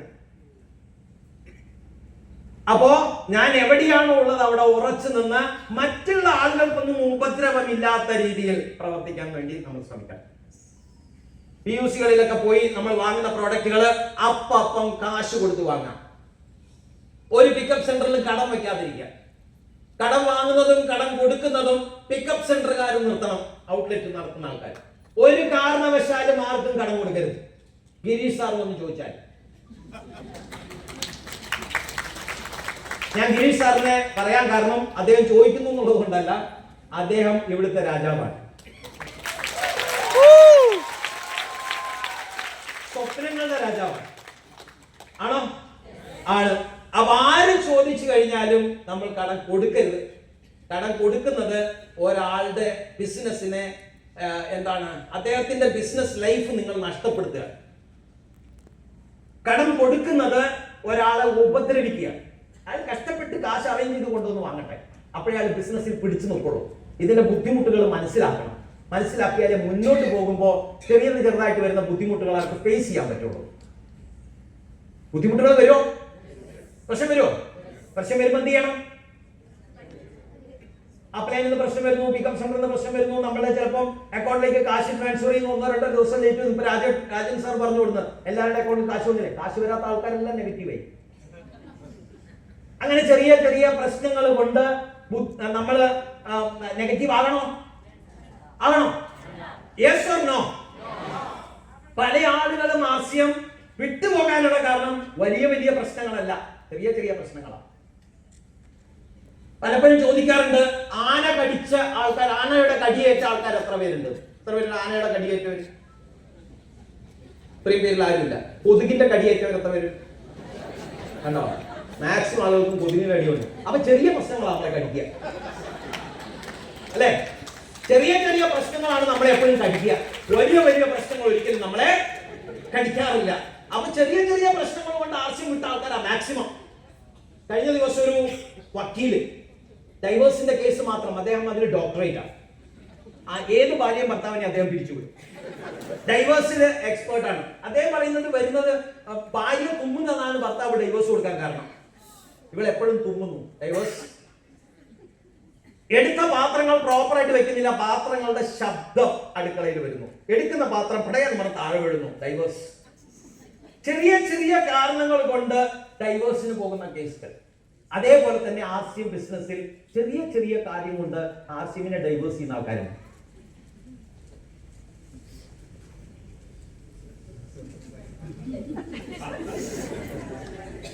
അങ്ങനെ പാടുണ്ടോ? ഒരിക്കലും പാടില്ല.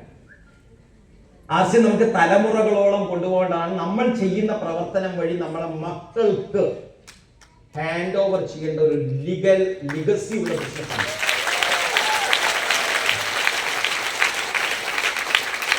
വലിയ നേട്ടങ്ങളിലേക്ക് പോകേണ്ടവരാണ് നമ്മൾ. അപ്പൊ നമുക്ക് 4 കൊതുകടി കൂടുതലേറ്റാലും നമ്മൾ പിടിച്ചു നിൽക്കണം, ആനയുടെ കടി വരുന്നത് വരെ. Right? Okay. So fulfilling the dreams. ഇപ്പൊ നേരത്തെ നമ്മൾ എമറാൾഡ് ആൻഡ് സ്റ്റാർ എമറാൾഡ്സിനെ ഒക്കെ സ്റ്റേജിൽ കണ്ടു. അവരുടെ എല്ലാം വരുമാനവും ഒന്ന് ശ്രദ്ധിച്ചോളൂ. പലരുടെയും കണ്ണ് ഇവിടെ മാത്രമേ പോവുള്ളൂ. എവിടെയാ പോവാ? ഇവിടെ അങ്ങനെ സ്റ്റക്കാവും. ഇവിടെയും കൂടി ഒന്ന് നോക്കണം.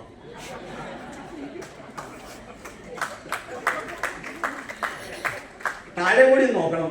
എന്നാൽ ഇത് താഴെ ഇവിടെ വന്നാൽ മാത്രമേ ഇത് ഇവിടെ വരുള്ളൂ. ഓക്കെ. ആർസിഎം ബിസിനസ്സിൽ ജോയിൻ ചെയ്തു എന്നുള്ളത് കൊണ്ട് 1.5 ലക്ഷം വരില്ല. 1.5 ലക്ഷം വരുമാനം കിട്ടണമെങ്കിൽ അതിന് വേണ്ട പ്രൊപ്പോർഷനേറ്റ് ആയിട്ടുള്ള എഫോർട്സ് ആവശ്യം. അറിവ് മാത്രം പോരാ, ആ അറിവിനെ അപ്ലൈ ചെയ്യാനും കൂടി സാധിക്കണം. Application of knowledge. നമ്മൾ പഠിക്കുന്ന കാര്യങ്ങൾ, ഇന്ന് രാജൻ സാർ പല കാര്യങ്ങൾ ഇവിടെ പറഞ്ഞു. നമ്മുടെ ഗിരീഷ് സാർ ഇവിടെ വന്നിട്ട് ടാർഗറ്റുകൾ പറഞ്ഞു. നമ്മൾ ഡിസ്ട്രിക്ട് ടോപ്പർ ആവണം, സ്റ്റേറ്റ് ടോപ്പർ ആവണം, നേഷൻസ് ടോപ്പർ ആവണം. അതിനുവേണ്ടി എന്ത് വേണം? സ്റ്റേറ്റ് ടോപ്പർ ആവണമെങ്കിൽ എത്ര ന്യൂട്രിചാർജിന്റെ വിമൻ വേണം? 500 എണ്ണം. അത് എന്റെ അറിവാണ്. That is my knowledge. ഇന്ന് രാജൻ സാർ നമുക്ക് ന്യൂട്രിചാർജ് വിമൺ എന്താണെന്നും അത് കഴിച്ചാലുള്ള ഗുണങ്ങളും അത് കഴിച്ച് ഗുണം കിട്ടിയ ആൾക്കാരെയും നമ്മൾ കണ്ടു. അതെല്ലാം കണ്ടതും കേട്ടതും വഴി അതുവഴി കിട്ടിയത് എന്താണ്? അറിവ്, നോളജ്. മതിയോ? സ്റ്റേറ്റ് ടോപ്പർ ആവുക? ഇല്ല. ഇവിടെ എക്സാം അല്ല, എക്സാം എഴുതി സ്റ്റേറ്റ് ടോപ്പർ എത്രയാണ്? 500 ഫുൾ മാർക്ക്. RCMല് അറിവ് കൊണ്ട് ഒരു ഗുണമില്ല. അറിവുകൾ കൊണ്ട് RCMൽ ആരും രക്ഷപ്പെടില്ല. ആ അറിവുകളെ ഫീൽഡിൽ അപ്ലൈ ചെയ്യുമ്പോഴാണ് റിസൾട്ട് വരിക. ഫീൽഡിൽ അപ്ലൈ ചെയ്യണമെന്നുണ്ടെങ്കിൽ നമ്മൾ ഫീൽഡിലേക്ക് ഇറങ്ങണം, നമ്മൾ ആളുകളെ കാണണം. അതിന് നെറ്റ്വർക്ക് ഇൻഡസ്ട്രിയിൽ ഡയറക്ട് സെല്ലിംഗിൽ പറയുന്ന ഒരു ഫോർമുലയാണ് STP. എന്താണ് പറയാ? STP. എന്താണ് STP? See the people. ആളുകളെ കാണാം. എവിടെ കാണാം? TV ഓൺ ചെയ്ത് വെച്ചാൽ ആളുകളെ കാണാം. ഫിലിം കാണാൻ പോയാൽ ആളുകളെ കാണാം. ആളല്ല ഞാൻ ഉദ്ദേശിക്കുന്നത്. ഫിസിക്കലി നമ്മൾ കാണണം. See the people. ആളുകളെ പോയി കാണുക. ഈ പ്രോഡക്റ്റുകൾ ആർക്കാണ് ആവശ്യം? ഈ പ്രോഡക്റ്റുകൾ ആർക്കാ ആവശ്യം? മനുഷ്യന്മാർക്ക്. ഇവരെല്ലാം പോയി കാണുക. See the people. ഒരു ദിവസം ഒരു 5 പേരെയെങ്കിലും നമ്മൾ കാണണം. That should be our target. ഒരു ദിവസം ഒരു 5 പേരെയെങ്കിലും കാണണം. See the people. അത് കഴിഞ്ഞാൽ എന്താ ചെയ്യണ്ടേ? അത് കഴിഞ്ഞാൽ അടുത്ത STP എന്താ? Sell the products. Sell the products. RCMലുള്ള പ്രോഡക്റ്റുകൾ വിൽക്കുക. എന്ത് ചെയ്യാ? വിൽക്കുക. അത് വിൽക്കുമ്പോൾ നമുക്ക് എന്ത് വരും? PV. PVയുടെ ഫുൾ ഫോം എന്താ? Purchase value. ഈ പർച്ചേസ് വാല്യൂ കൂടുമ്പോൾ എന്ത് വരും? പണം വരും. PV. പർച്ചേസ് വാല്യൂ കൂടുമ്പോൾ പണം വരും. അപ്പൊ എന്ത് ചെയ്യണം? ഈ PV വരണമെങ്കിൽ എന്ത് ചെയ്യണം? വീണ്ടും PV ചെയ്താൽ മതി. വീണ്ടും PV ചെയ്യുക. പ്രോഡക്റ്റ് വാങ്ങണം. PV അല്ലേ? PV ആണോ?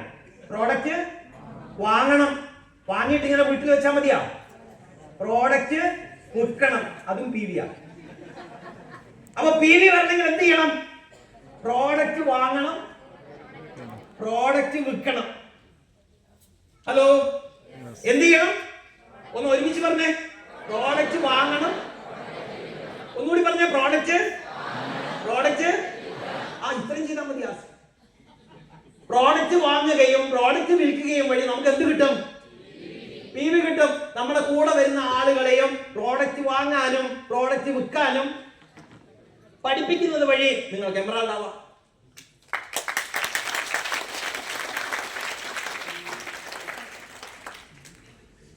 ഈ എളുപ്പമാണോ? ചിലർ അതേന്ന് പറയുന്നു, ചിലർ തീരെ. അദ്ദേഹത്തിന്റെ ടീമിലുള്ള ആളുകളുടെ രാക്ഷസ രൂപങ്ങൾ അവർക്ക് ഓർമ്മ ഇല്ല. സാറേ, ഇത് ശരിയാണെന്ന് തോന്നുന്നില്ല. എത്ര കാലമായിട്ട് പറഞ്ഞിട്ടും അവരൊന്നും അനങ്ങുന്നില്ല. അനങ്ങാ പോറ പോലെ നിൽക്കുന്നു. അവരോടൊക്കെ സാറേ ഞാൻ എങ്ങനെയാ പറയുക? അതിനുള്ള ഒരു പരിഹാരം ഞാൻ പറയട്ടെ? ഇങ്ങനെ ഒന്ന് പറഞ്ഞാൽ ഞാൻ പറയും.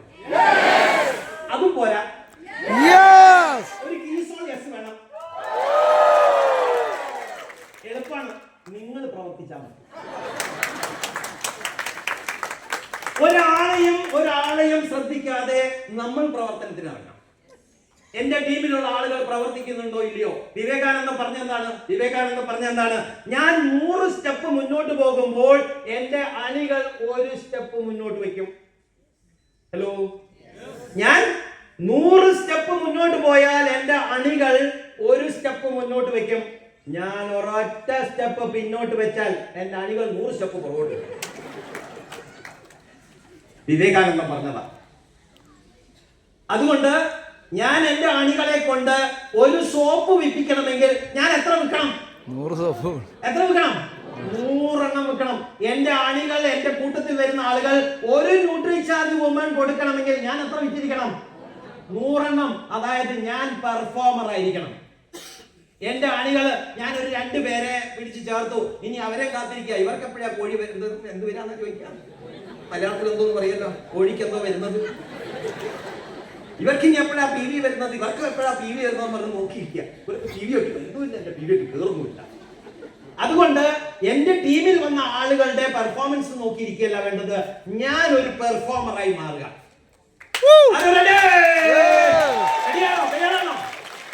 ആണെങ്കിൽ ഒന്ന് എണ്ണീറ്റ് നിന്നിട്ട് ഒന്ന് യെസ് ഉഷാറായിട്ട് പറഞ്ഞേ.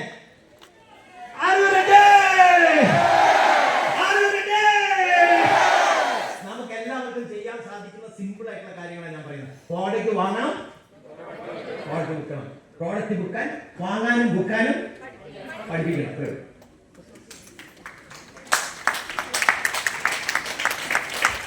സിമ്പിൾ ആയിട്ടുള്ള കാര്യം. അങ്ങനെയാണെന്നുണ്ടെങ്കിൽ നമുക്ക് എമറാൾഡ് ആവാം, നമ്മൾ അൾട്ടിമേറ്റ് ഗോൾഡ്, നമുക്ക് ഡയമണ്ട് വാങ്ങാം. 30 ലക്ഷം ഒരു മാസം കിട്ടിയാൽ മതി, നേരത്തെ കാണിച്ചതെല്ലാം നിങ്ങൾക്ക് സാധിക്കും. ഇങ്ങനത്തെ ഒരു 30 ലക്ഷം കൂടുതലാട്ടോ, ഇതൊക്കെ മിനിമം കാണിക്കുന്നു. ഒരൊറ്റ വരുമാനം ഒരു മാസം അക്കൗണ്ടിൽ വന്നാൽ നിങ്ങൾക്ക് കാറും വീടും ഒക്കെ വാങ്ങാം.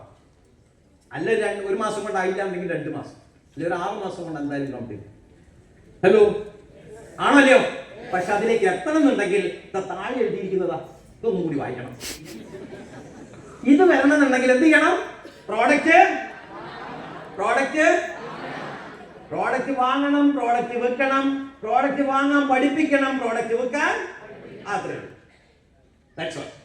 അങ്ങനെ വരുമ്പോൾ നമുക്ക് കിട്ടുന്ന വലിയൊരു നേട്ടമാണ് ഫ്രീഡം, സ്വാതന്ത്ര്യം. നമ്മളൊരു ജോലിയിലാണെങ്കിലും ഒരു ബിസിനസ്സിലാണെങ്കിലും നമ്മൾ ഏതാണ്ട് പറയുകയാണെങ്കിലും ഒരു തടങ്കലിൽ പെട്ട പോലെയാണ്. ആ കടയുടെ ചുറ്റുവട്ടം വിട്ട് നിങ്ങൾക്ക് എവിടെയും പോകാൻ സാധിക്കില്ല. പറ്റുമോ? പറ്റില്ല. ഒരു ജോലി കിട്ടിക്കഴിഞ്ഞാൽ, ഞാൻ ഏതാണ്ട് 18ഓളം വർഷം ജോലി ചെയ്ത ആളാണ്. രാജൻ സാർ, ഞങ്ങൾ എല്ലാവരും എയർഫോഴ്സിൽ ഏതാണ്ട് 10-18ഓളം 20ഓളം വർഷം സർവീസ് ചെയ്താണ്. വീട് ജോലി, ജോലി വീട്, എവിടെയും വേറെ പോകാൻ പറ്റില്ല. അവർ പറയുന്ന ടാർഗറ്റുകൾ കംപ്ലീറ്റ് ചെയ്യുക, അവർ തരുന്ന ശമ്പളം വാങ്ങിയിട്ട് ഹാപ്പിയായി ജീവിച്ചോളാം. എന്റെ ശമ്പളം നിർണ്ണയിക്കാനോ എന്റെ വരുമാനം നിർണ്ണയിക്കാനോ ഉള്ള അവകാശം എനിക്കില്ല. തൊഴിലെടുക്കുന്നവർക്കോ ബിസിനസ് ചെയ്യുന്ന ആളുകൾക്കോ അതിനുള്ള അധികാരമില്ല. എന്നാൽ RCMൽ നമ്മൾ വരുന്നതോടുകൂടി ഞാൻ എവിടെ പ്രവർത്തിക്കണം, എന്റെ വരുമാനം ഈ മാസം എത്രയായിരിക്കണം, ഈ വർഷം 2025 ഡിസംബറോട് കൂടി ഞാൻ എവിടെ എത്തണം എന്ന് തീരുമാനിക്കാനുള്ള അവകാശം നമുക്ക് ഓരോരുത്തർക്കും കമ്പനി എഴുതി തന്നിട്ടുണ്ട്. ഇന്നിവിടെ പുതിയതായിട്ട് വന്ന RCMന്റെ പ്ലാൻ ഫസ്റ്റ് ടൈം കേൾക്കുന്ന ഒരാൾ ഇന്ന് തീരുമാനിക്കുകയാണ്, ഞാൻ ഒരു RCMന്റെ പ്രവർത്തകനായി മാറാൻ പോവുകയാണെന്നുള്ള ഒരൊറ്റ തീരുമാനം മതി. ബൈ 2025 ഡിസംബർ നിങ്ങൾക്ക് ചുരുങ്ങിയത് ഒരു 50,000-നും 1,00,000-നും ഇടയിലുള്ള വരുമാനത്തിലേക്ക് എത്തിപ്പെടാൻ സാധിക്കും. പ്രവർത്തിക്കണം എന്നുള്ള തീരുമാനം അതിന്റെ ആദ്യത്തെ പടിയാണ്. സീ ദ പീപ്പിൾ, ആളുകളെ കാണണം. രണ്ടാമത്തെ STP എന്താണ്? സെൽ ദ പ്രൊഡക്ട്സ്, പ്രോഡക്റ്റുകൾ വിൽക്കുക. ഞാൻ ഇതുവരെയും RCMനെ പറ്റി ആരോടും പറഞ്ഞിട്ടില്ല. ഞാൻ പ്രോഡക്റ്റുകൾ വാങ്ങി, പ്രോഡക്റ്റുകൾ വിറ്റു, സെൽ ദ പ്രൊഡക്ട്സ്. മൂന്നാമത്തെ STP ഷോ ദ പ്ലാൻ. മൂന്നാമത്തെ STP ഷോ ദ പ്ലാൻ, RCMനെ പറ്റി പറഞ്ഞു കൊടുക്കുക. ആരാണോ എന്റെ കയ്യിൽ നിന്നും പ്രോഡക്റ്റുകൾ റെഗുലർ ആയിട്ട് വാങ്ങുന്നത്, ഉപയോഗിക്കുന്നത്, അവർക്ക് ഞാൻ RCMന്റെ പ്ലാൻ പറഞ്ഞു കൊടുക്കുന്നു. ഇതിനകത്ത് വന്നാൽ ഒരു കൺസിസ്റ്റൻസി പ്ലാൻ ഉണ്ട്. ഇതിൽ പ്രവർത്തിച്ചു കഴിഞ്ഞാൽ പടിപടിയായിട്ട് നിങ്ങൾക്ക് ഓപ്പണർ എന്ന് പറയുന്ന ലെവലിലേക്ക് എത്താം. അവിടുന്ന് നമുക്ക് മന്ത്ലി കമ്പനിയുടെ turn over commission, annual turn over commission ആരംഭിക്കും. നമ്മുടെ ടീമിന്റെ മാത്രമല്ല, ഇന്ത്യയിൽ ടോട്ടലി നടക്കുന്ന കമ്പനിയുടെ ടേൺ ഓവറിന്റെ മേലെ നമുക്ക് പെർസെന്റേജ് ഓഫ് കമ്മീഷൻ മാസവും ആനുവലി നമുക്ക് ബോണസുകൾ വാങ്ങിയെടുക്കാം. ഓപ്പണർ തൊട്ട് അങ്ങോട്ട് നമ്മളുടെ ടീം കൂടാതെ കമ്പനിയുടെ ടേൺ ഓവർ കമ്മീഷൻ, ഇങ്ങനെ തുടങ്ങിയിട്ടുള്ള പ്ലാൻ പഠിപ്പിച്ചു കൊടുക്കാം. ഇങ്ങനെ പ്ലാൻ പഠിപ്പിച്ചു കൊടുത്തു കഴിഞ്ഞാൽ അവർ ചെയ്യേണ്ട കാര്യം എന്താണ്? പ്രോഡക്റ്റ് വാങ്ങണം, പ്രോഡക്റ്റ് വിൽക്കണം. That's all. ചെയ്യാൻ സാധിക്കുമോ? അങ്ങനെ ചെയ്യാൻ സാധിക്കുമെങ്കിൽ, അങ്ങനെ ചെയ്യിക്കാൻ സാധിക്കുമെങ്കിൽ നിങ്ങൾക്ക് കിട്ടുന്ന വലിയൊരു അവസരമാണ് ഫ്രീഡം. നിങ്ങൾക്ക് ഇന്ന് ന്യൂട്രിചാർജിൽ പ്രവർത്തിക്കാം, നാളെ കീസോളിൽ പ്രവർത്തിക്കാം, അതിന്റെ അടുത്ത ദിവസം പെയിന്റിൽ പ്രവർത്തിക്കാം, പെയിന്റ് വിൽക്കാം, പെയിന്റിനെ പറ്റി പഠിപ്പിക്കാം. തൃശ്ശൂർ ചാലക്കുടിയിൽ വർക്ക് ചെയ്യാം, തൃശ്ശൂർ വർക്ക് ചെയ്യാം, കോഴിക്കോടേക്ക് ഇറങ്ങാം, മംഗലാപുരത്തേക്ക് ഇറങ്ങാം, തിരുവനന്തപുരത്ത് പോകാം, വേണമെങ്കിൽ കേരളം വിട്ട് കർണാടകയിലേക്കോ തമിഴ്നാട്ടിലേക്കോ ആന്ധ്രാപ്രദേശിലേക്കോ തെലങ്കാനയിലേക്കോ മഹാരാഷ്ട്രയിലോ. ഇതൊന്നും ഫോറിൻ കൺട്രീസിന്റെ പേരല്ല ഞാൻ പറഞ്ഞത്. ഇതെല്ലാം നമ്മുടെ നാട്ടിലുള്ള പല ആളുകൾക്കും ചാലക്കുടിയിൽ നിന്നും കോഴിക്കോട് പോകാന്ന് പറഞ്ഞാൽ വിസയൊക്കെ എടുക്കണോ ആലോചിക്കാം. അവരവരുടെ വീട്, പലരുടെയും ജീവിതത്തിലെ ഗോൾസ് എന്താന്ന് ചോദിച്ചാൽ വൈകുന്നേരം വീട്ടിൽ ചെല്ലുക, ചോറുണ്ട് കിടന്നു. ഇങ്ങനെയാണോ വേണ്ടത്? അല്ല. നമ്മൾ വീട്, ഞാനൊക്കെ RCM ബിസിനസ് തുടങ്ങിയ കാലത്ത് എന്റെ ഫസ്റ്റ് 3 months in RCM 3 സ്റ്റേറ്റിൽ ഞാൻ ടീം കൊണ്ടുപോകും. 3 സ്റ്റേറ്റ്സ്, തമിഴ്നാട്, കേരള, കർണാടക. 3 സ്റ്റേറ്റിൽ ഞാൻ 3-4 മാസം കഴിഞ്ഞിട്ടാണ് എന്റെ ഭാര്യയെ ഞാൻ കണ്ടത്. അന്ന് വിളിക്കാൻ ഫോണൊന്നുമില്ല. Outgoing charge, incoming charge, no WhatsApp, no Facebook. അന്നത്തെ കാലത്ത് ഒരു 20 വർഷം മുമ്പ് ടെക്നോളജി ഇത്ര വളർന്നിട്ടില്ല. ആസിമിൽ പ്രോഡക്റ്റുകളില്ല, ടെക്നോളജിയും ഇല്ല. അപ്പം എനിക്കൊരു സമാധാനം ഉണ്ടായിരുന്നു, വീട്ടിൽ നിന്ന് കോൾ വരില്ല. ഇന്ന് അലങ്ങിയ കോളാണ്. ചേട്ടാ എങ്ങോട്ടാ? ഞാനൊന്ന് ബാത്റൂമിൽ പോവാ. ചേട്ടാ ഇറങ്ങിയോ? ഓ ഇറങ്ങി. അടിക്കടി കോള്, മെസ്സേജ്. ഓ അന്നൊക്കെ പറഞ്ഞാൽ ഒരു കത്ത് എഴുതി വിടണം. കത്ത് എഴുതി വിട്ടാൽ 1, 2, 10 ദിവസം കഴിഞ്ഞിട്ടാണ് എന്റെ റിപ്ലൈ. ഇന്ന് ഞാൻ എന്റെ ഗേൾ ഫ്രണ്ടിന് ഹായ് അയച്ചു, അവള് ഹായ് റിപ്ലൈ ചെയ്തിട്ടില്ലെങ്കിൽ എനിക്ക് ഡൗട്ടായി. ഇവിടെ ഇനി വേറെ ആരെയും കൂടെ ഇന്ന് ഭയങ്കരമായിട്ട് ഫാസ്റ്റ് ആയിട്ട് ഗ്രോ ചെയ്തു കാര്യങ്ങള്. നമുക്ക് ഏത് സ്ഥലത്തും പോയി പ്രവർത്തിക്കാനുള്ള അവസരം, എവിടെ വേണമെങ്കിലും നിങ്ങൾക്ക് പ്രവർത്തിക്കാം. പക്ഷേ ഈ ഫ്രീഡം നമുക്ക് തന്നിട്ടുണ്ട്. നമ്മൾ ഒരിക്കലും ഒരു പ്രോഡക്റ്റിനോടോ ഒരു പർട്ടിക്കുലർ സ്ഥലത്തിനോടോ നമ്മളെ ബന്ധിച്ചിടാൻ പാടില്ല. നമ്മളെല്ലാം ആരാണ്? Who are we? We are RCM distributors. നമ്മൾ കീസോളിന്റെ പ്രവർത്തകരല്ല, നമ്മൾ ന്യൂട്രി ചാർജിന്റെ പ്രവർത്തകരല്ല, നമ്മൾ പെയിന്റിന്റെ പ്രവർത്തകരല്ല. നിങ്ങൾ ഒരിക്കലും നിങ്ങൾ ഒരു പർട്ടിക്കുലർ പ്രോഡക്റ്റുമായിട്ട് നിങ്ങളെ ബന്ധിപ്പിച്ചിടാൻ പാടില്ല. നിങ്ങൾ ആസ്യം പ്രൊമോട്ട് ചെയ്യണം. നാളെ ഒരു ദിവസം ചിലപ്പോൾ പെയിന്റ് ആസ്യമിൽ ഇല്ലെങ്കിൽ നിങ്ങൾ എന്ത് ചെയ്യും? നാളെ ഒരു ദിവസം ന്യൂട്രി ചാർജ് എന്ന് പറയുന്ന പ്രോഡക്റ്റ് ആസ്യമിൽ ഇല്ലെങ്കിൽ എന്ത് ചെയ്യും? ചിന്തിക്കും. വർക്ക് ഫോർ ആസ്യം. എല്ലാം ആസ്യം ഉള്ളതുകൊണ്ടാണ് നമുക്ക് ഈ പ്രോഡക്റ്റ് എല്ലാം. ആർസിഎമ്മിന്റെ പ്ലാറ്റ്ഫോമിൽ നിന്നുകൊണ്ടാണ് ന്യൂട്രി ചാർജും കീസോളും എന്താണ് ഒതൻജയും പെയിന്റും ഇന്നതൊക്കെയാ ഹരിസഞ്ജീവനി എല്ലാം പ്രൊമോട്ട് ആവുന്നത്. Everything is promoted through RCM. അടുത്ത 200-300 കൊല്ലം ആർസിഎം ഉണ്ടാവും. പക്ഷെ ഇതിനകത്തുള്ള പല ക്യുനോവ എന്ന് പറയുന്ന ഒരു പ്രോഡക്റ്റ് നമ്മൾ കൊടുത്തിട്ടുണ്ടായിരുന്നു. അതിപ്പോ തിരിച്ചു വന്നു. ഒരു വർഷത്തോളം അത് വിട്ടുപോയി അല്ലേ? അപ്പൊ ക്യുനോവയിൽ മാത്രമായിരുന്നു എന്റെ ഫോക്കസിംഗിലോ. ഒരു വർഷം കഴിഞ്ഞപ്പോൾ ക്യുനോവ തിരിച്ചു വന്നു. ഞാൻ ചിലപ്പോൾ ഉണ്ടായിക്കോളാം. ആണല്ലോ. അതുകൊണ്ട് നമ്മൾ ഒരു പർട്ടിക്കുലർ പ്രോഡക്റ്റുമായിട്ട് ടൈപ്പ് ആയി പോകാൻ പാടില്ല. Keep yourself free. Keep yourself free. നിങ്ങൾ ചെയ്യുകയാണെങ്കിൽ എല്ലാത്തിന്റെയും ടാർഗറ്റ് ചെറുതായിട്ടാണെങ്കിലും ചെയ്യാം. That is keep yourself freedom. RCM നമുക്ക് ഓഫർ ചെയ്യുന്നതാണ് ഫ്രീഡം. ആരും ആരുടെയും അടിമകളല്ല ഇവിടെ. Be free, be owner of this business. ആർസിഎമ്മിന്റെ ഓണർഷിപ്പ് ആണ് നമുക്ക് കൊടുക്കുന്നത്. അതിന്റെ പാട്ടെന്തായിരുന്നു? സുരാജ് എപ്പോഴും വെക്കാറുണ്ടല്ലോ സുരാജ് സാറേ. ആർക്കാ പാടാൻ അറിയാം? മാലിക് മാലിക്. നമ്മളെല്ലാവരും മൊയലാളിമാരാണ്. അപ്പൊ മൊയലാളിയായിട്ട് നിൽക്കണം. നമ്മൾ ഒരു പ്രോഡക്റ്റിന്റെയും ഒരു കമ്പനിയുടെയും അടിമയാവാൻ പാടില്ല. Keep yourself free. റൈറ്റ്. പിന്നെ ജനറേഷൻസ് ഫൈനാൻഷ്യൽ സെക്യൂരിറ്റി വളരെ ഇമ്പോർട്ടന്റ് ആണ്. ജനറേഷൻസ്, തലമുറകൾക്കാണ് ഫൈനാൻഷ്യൽ സെക്യൂരിറ്റി. തലമുറകൾ. നമുക്ക് 1-2 പേരെ കാണാം. ആർസിഎം ടി സി നല്ലൊരു കയ്യടി ആയിക്കോട്ടെ. ടി സി ചപ്രാജിയുടെ അടുത്ത തലമുറ ആർസിഎമ്മിനെ മെല്ലെ ടേക്ക് ഓവർ ചെയ്തുകൊണ്ടിരിക്കുകയാണ്. ടി സി ചപ്രാജിയുടെ മക്കളാണ് ഇവർ രണ്ടാളും, സൗരഭ് ചപ്രാജിയും Priyanka Agarwal. Yes or no? ഇവരെ കണ്ടിട്ടുണ്ടോ? കേരളത്തിൽ ധാരാളം പ്രാവശ്യം വന്നിട്ടുണ്ട്. 2 പേരും കേരളത്തിൽ വന്നിട്ടുണ്ട്. പ്രിയങ്കാജി പല പ്രാവശ്യം രാജഗിരി ഓഡിറ്റോറിയം എറണാകുളത്തിലൊക്കെ വന്ന് വലിയ സഭകളെ അഭിമുഖീകരിച്ച് സംസാരിച്ചിട്ടുണ്ട്. ഈ ഹാൾ വന്നിട്ടുണ്ട്. പിന്നെന്താ വേണ്ടേ? പക്ഷെ ഇവരെല്ലാം ഈ ഹാൾ വന്നിട്ടുണ്ടോ? അവരെല്ലാം എത്തിക്കഴിഞ്ഞു. ഇനി നമ്മളാണ് ബാക്കിയുള്ളത് ഇങ്ങോട്ട് എത്താൻ. ഓക്കെ. ഇവര് ബിൽവാരയിൽ നിന്ന് ഇവിടെ എത്തി. നമ്മൾ തൃശ്ശൂരിൽ നിന്ന് ഇങ്ങോട്ട് എത്തിയിട്ടില്ല. ചാലക്കുടിയിൽ നിന്ന് ഇങ്ങോട്ട്. അപ്പൊ ഇതാണ് നെക്സ്റ്റ് ജനറേഷൻ. ഇവർ ടേക്ക് ഓവർ ചെയ്ത് കഴിഞ്ഞു. അടുത്ത തലമുറകളെ പറപ്പിക്കാൻ വേണ്ടി പുതിയ ടെക്നോളജികളും പുതിയ അഡ്മിനിസ്ട്രേഷൻ ടെക്നിക്സും ഒക്കെ ആയിട്ട് ഇവർ രംഗപ്രവേശം ചെയ്തു കഴിഞ്ഞു.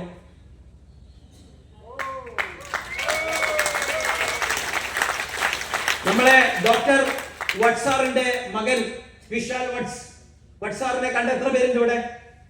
അദ്ദേഹത്തിന്റെ മകൻ Vishal Bhatt sir already take over ചെയ്ത് കഴിഞ്ഞു.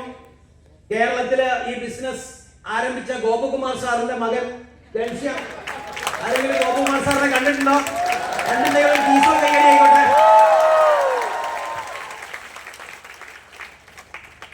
അവനെ ഞാൻ പെടുത്തി. ഇതാര്? നമ്മുടെ സുന്ദരനല്ലേ? അതാ നമ്മുടെ സുന്ദരൻ അർജുന്റെ സ്റ്റാർ നമ്മുടെ ഡോക്ടർ രാജൻ സാറിന്റെ മകൻ.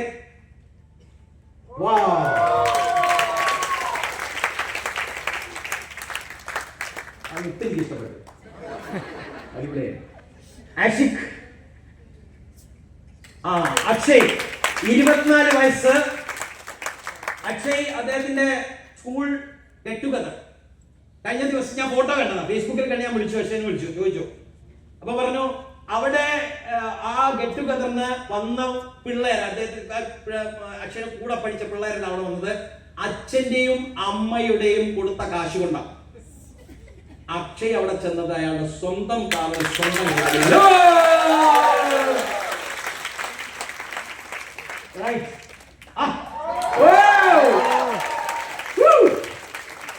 നമ്മുടെ ടെക്നോളജി മാൻ സുരാജ് കണ്ടില്ലേ? സുരാജ് ഇരിക്കണമെങ്കിൽ അവിടെ ചോറും ചാക്കറിയും ഒന്നും വേണ്ട, അവിടെ ലാപ്ടോപ്പ് വെച്ച് കൊടുത്താൽ. അങ്ങനെ നമുക്ക് എല്ലാ മാസവും തരും. നിങ്ങളുടെ മനസ്സിൽ ഇന്ന് ആലോചിക്കുക പോലും ചെയ്യാതിരുന്ന കാര്യങ്ങൾ വരെ തരാൻ കഴിവുള്ള ഒരു പ്രസ്ഥാനമാണ് ആർസിഎം. മനസ്സിലാക്കുന്ന ആളുകൾ പെടും, മനസ്സിലാക്കാത്ത ആളുകളും പെടും. രണ്ടുപേരും പെടും.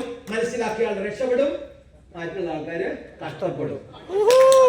ഓക്കെ, ഹെൽത്ത്, റെസ്പെക്ട്, ഫെയിം എല്ലാം തരും. Everything is possible in us. ഇന്നതൊന്നുമില്ല. നമ്മൾ ചെയ്യേണ്ട രണ്ട് കാര്യങ്ങൾ എന്തൊക്കെയാ? പ്രോഡക്റ്റ് ഉറക്കെ പറയണം. പ്രോഡക്റ്റ് മറ്റുള്ളവരെ കൊണ്ട് അത്രയേ ഉള്ളൂ. ഇത്രയും പഠിച്ചു കഴിഞ്ഞാൽ നിങ്ങൾക്ക് ആർസിഎമ്മിന്റെ ഡയമണ്ട് വരെ ആവാം. അതുകൊണ്ട് എല്ലാവർക്കും ആർസിഎമ്മിൽ കൂടി വലിയ വിജയം തരാൻ വേണ്ടി ഈ കമ്പനിയും പ്രസ്ഥാനം നിങ്ങളുടെ കൂടെ എന്നും ഉണ്ടാവട്ടെ. നിങ്ങളും ഈ പ്രസ്ഥാനത്തോടൊപ്പം നിൽക്കാൻ വേണ്ടി ഈശ്വരൻ നിങ്ങളെ സഹായിക്കുന്നതിന് മാത്രം പ്രാർത്ഥിക്കുന്നു. Thank you very much. ജയ് ആർസിഎം.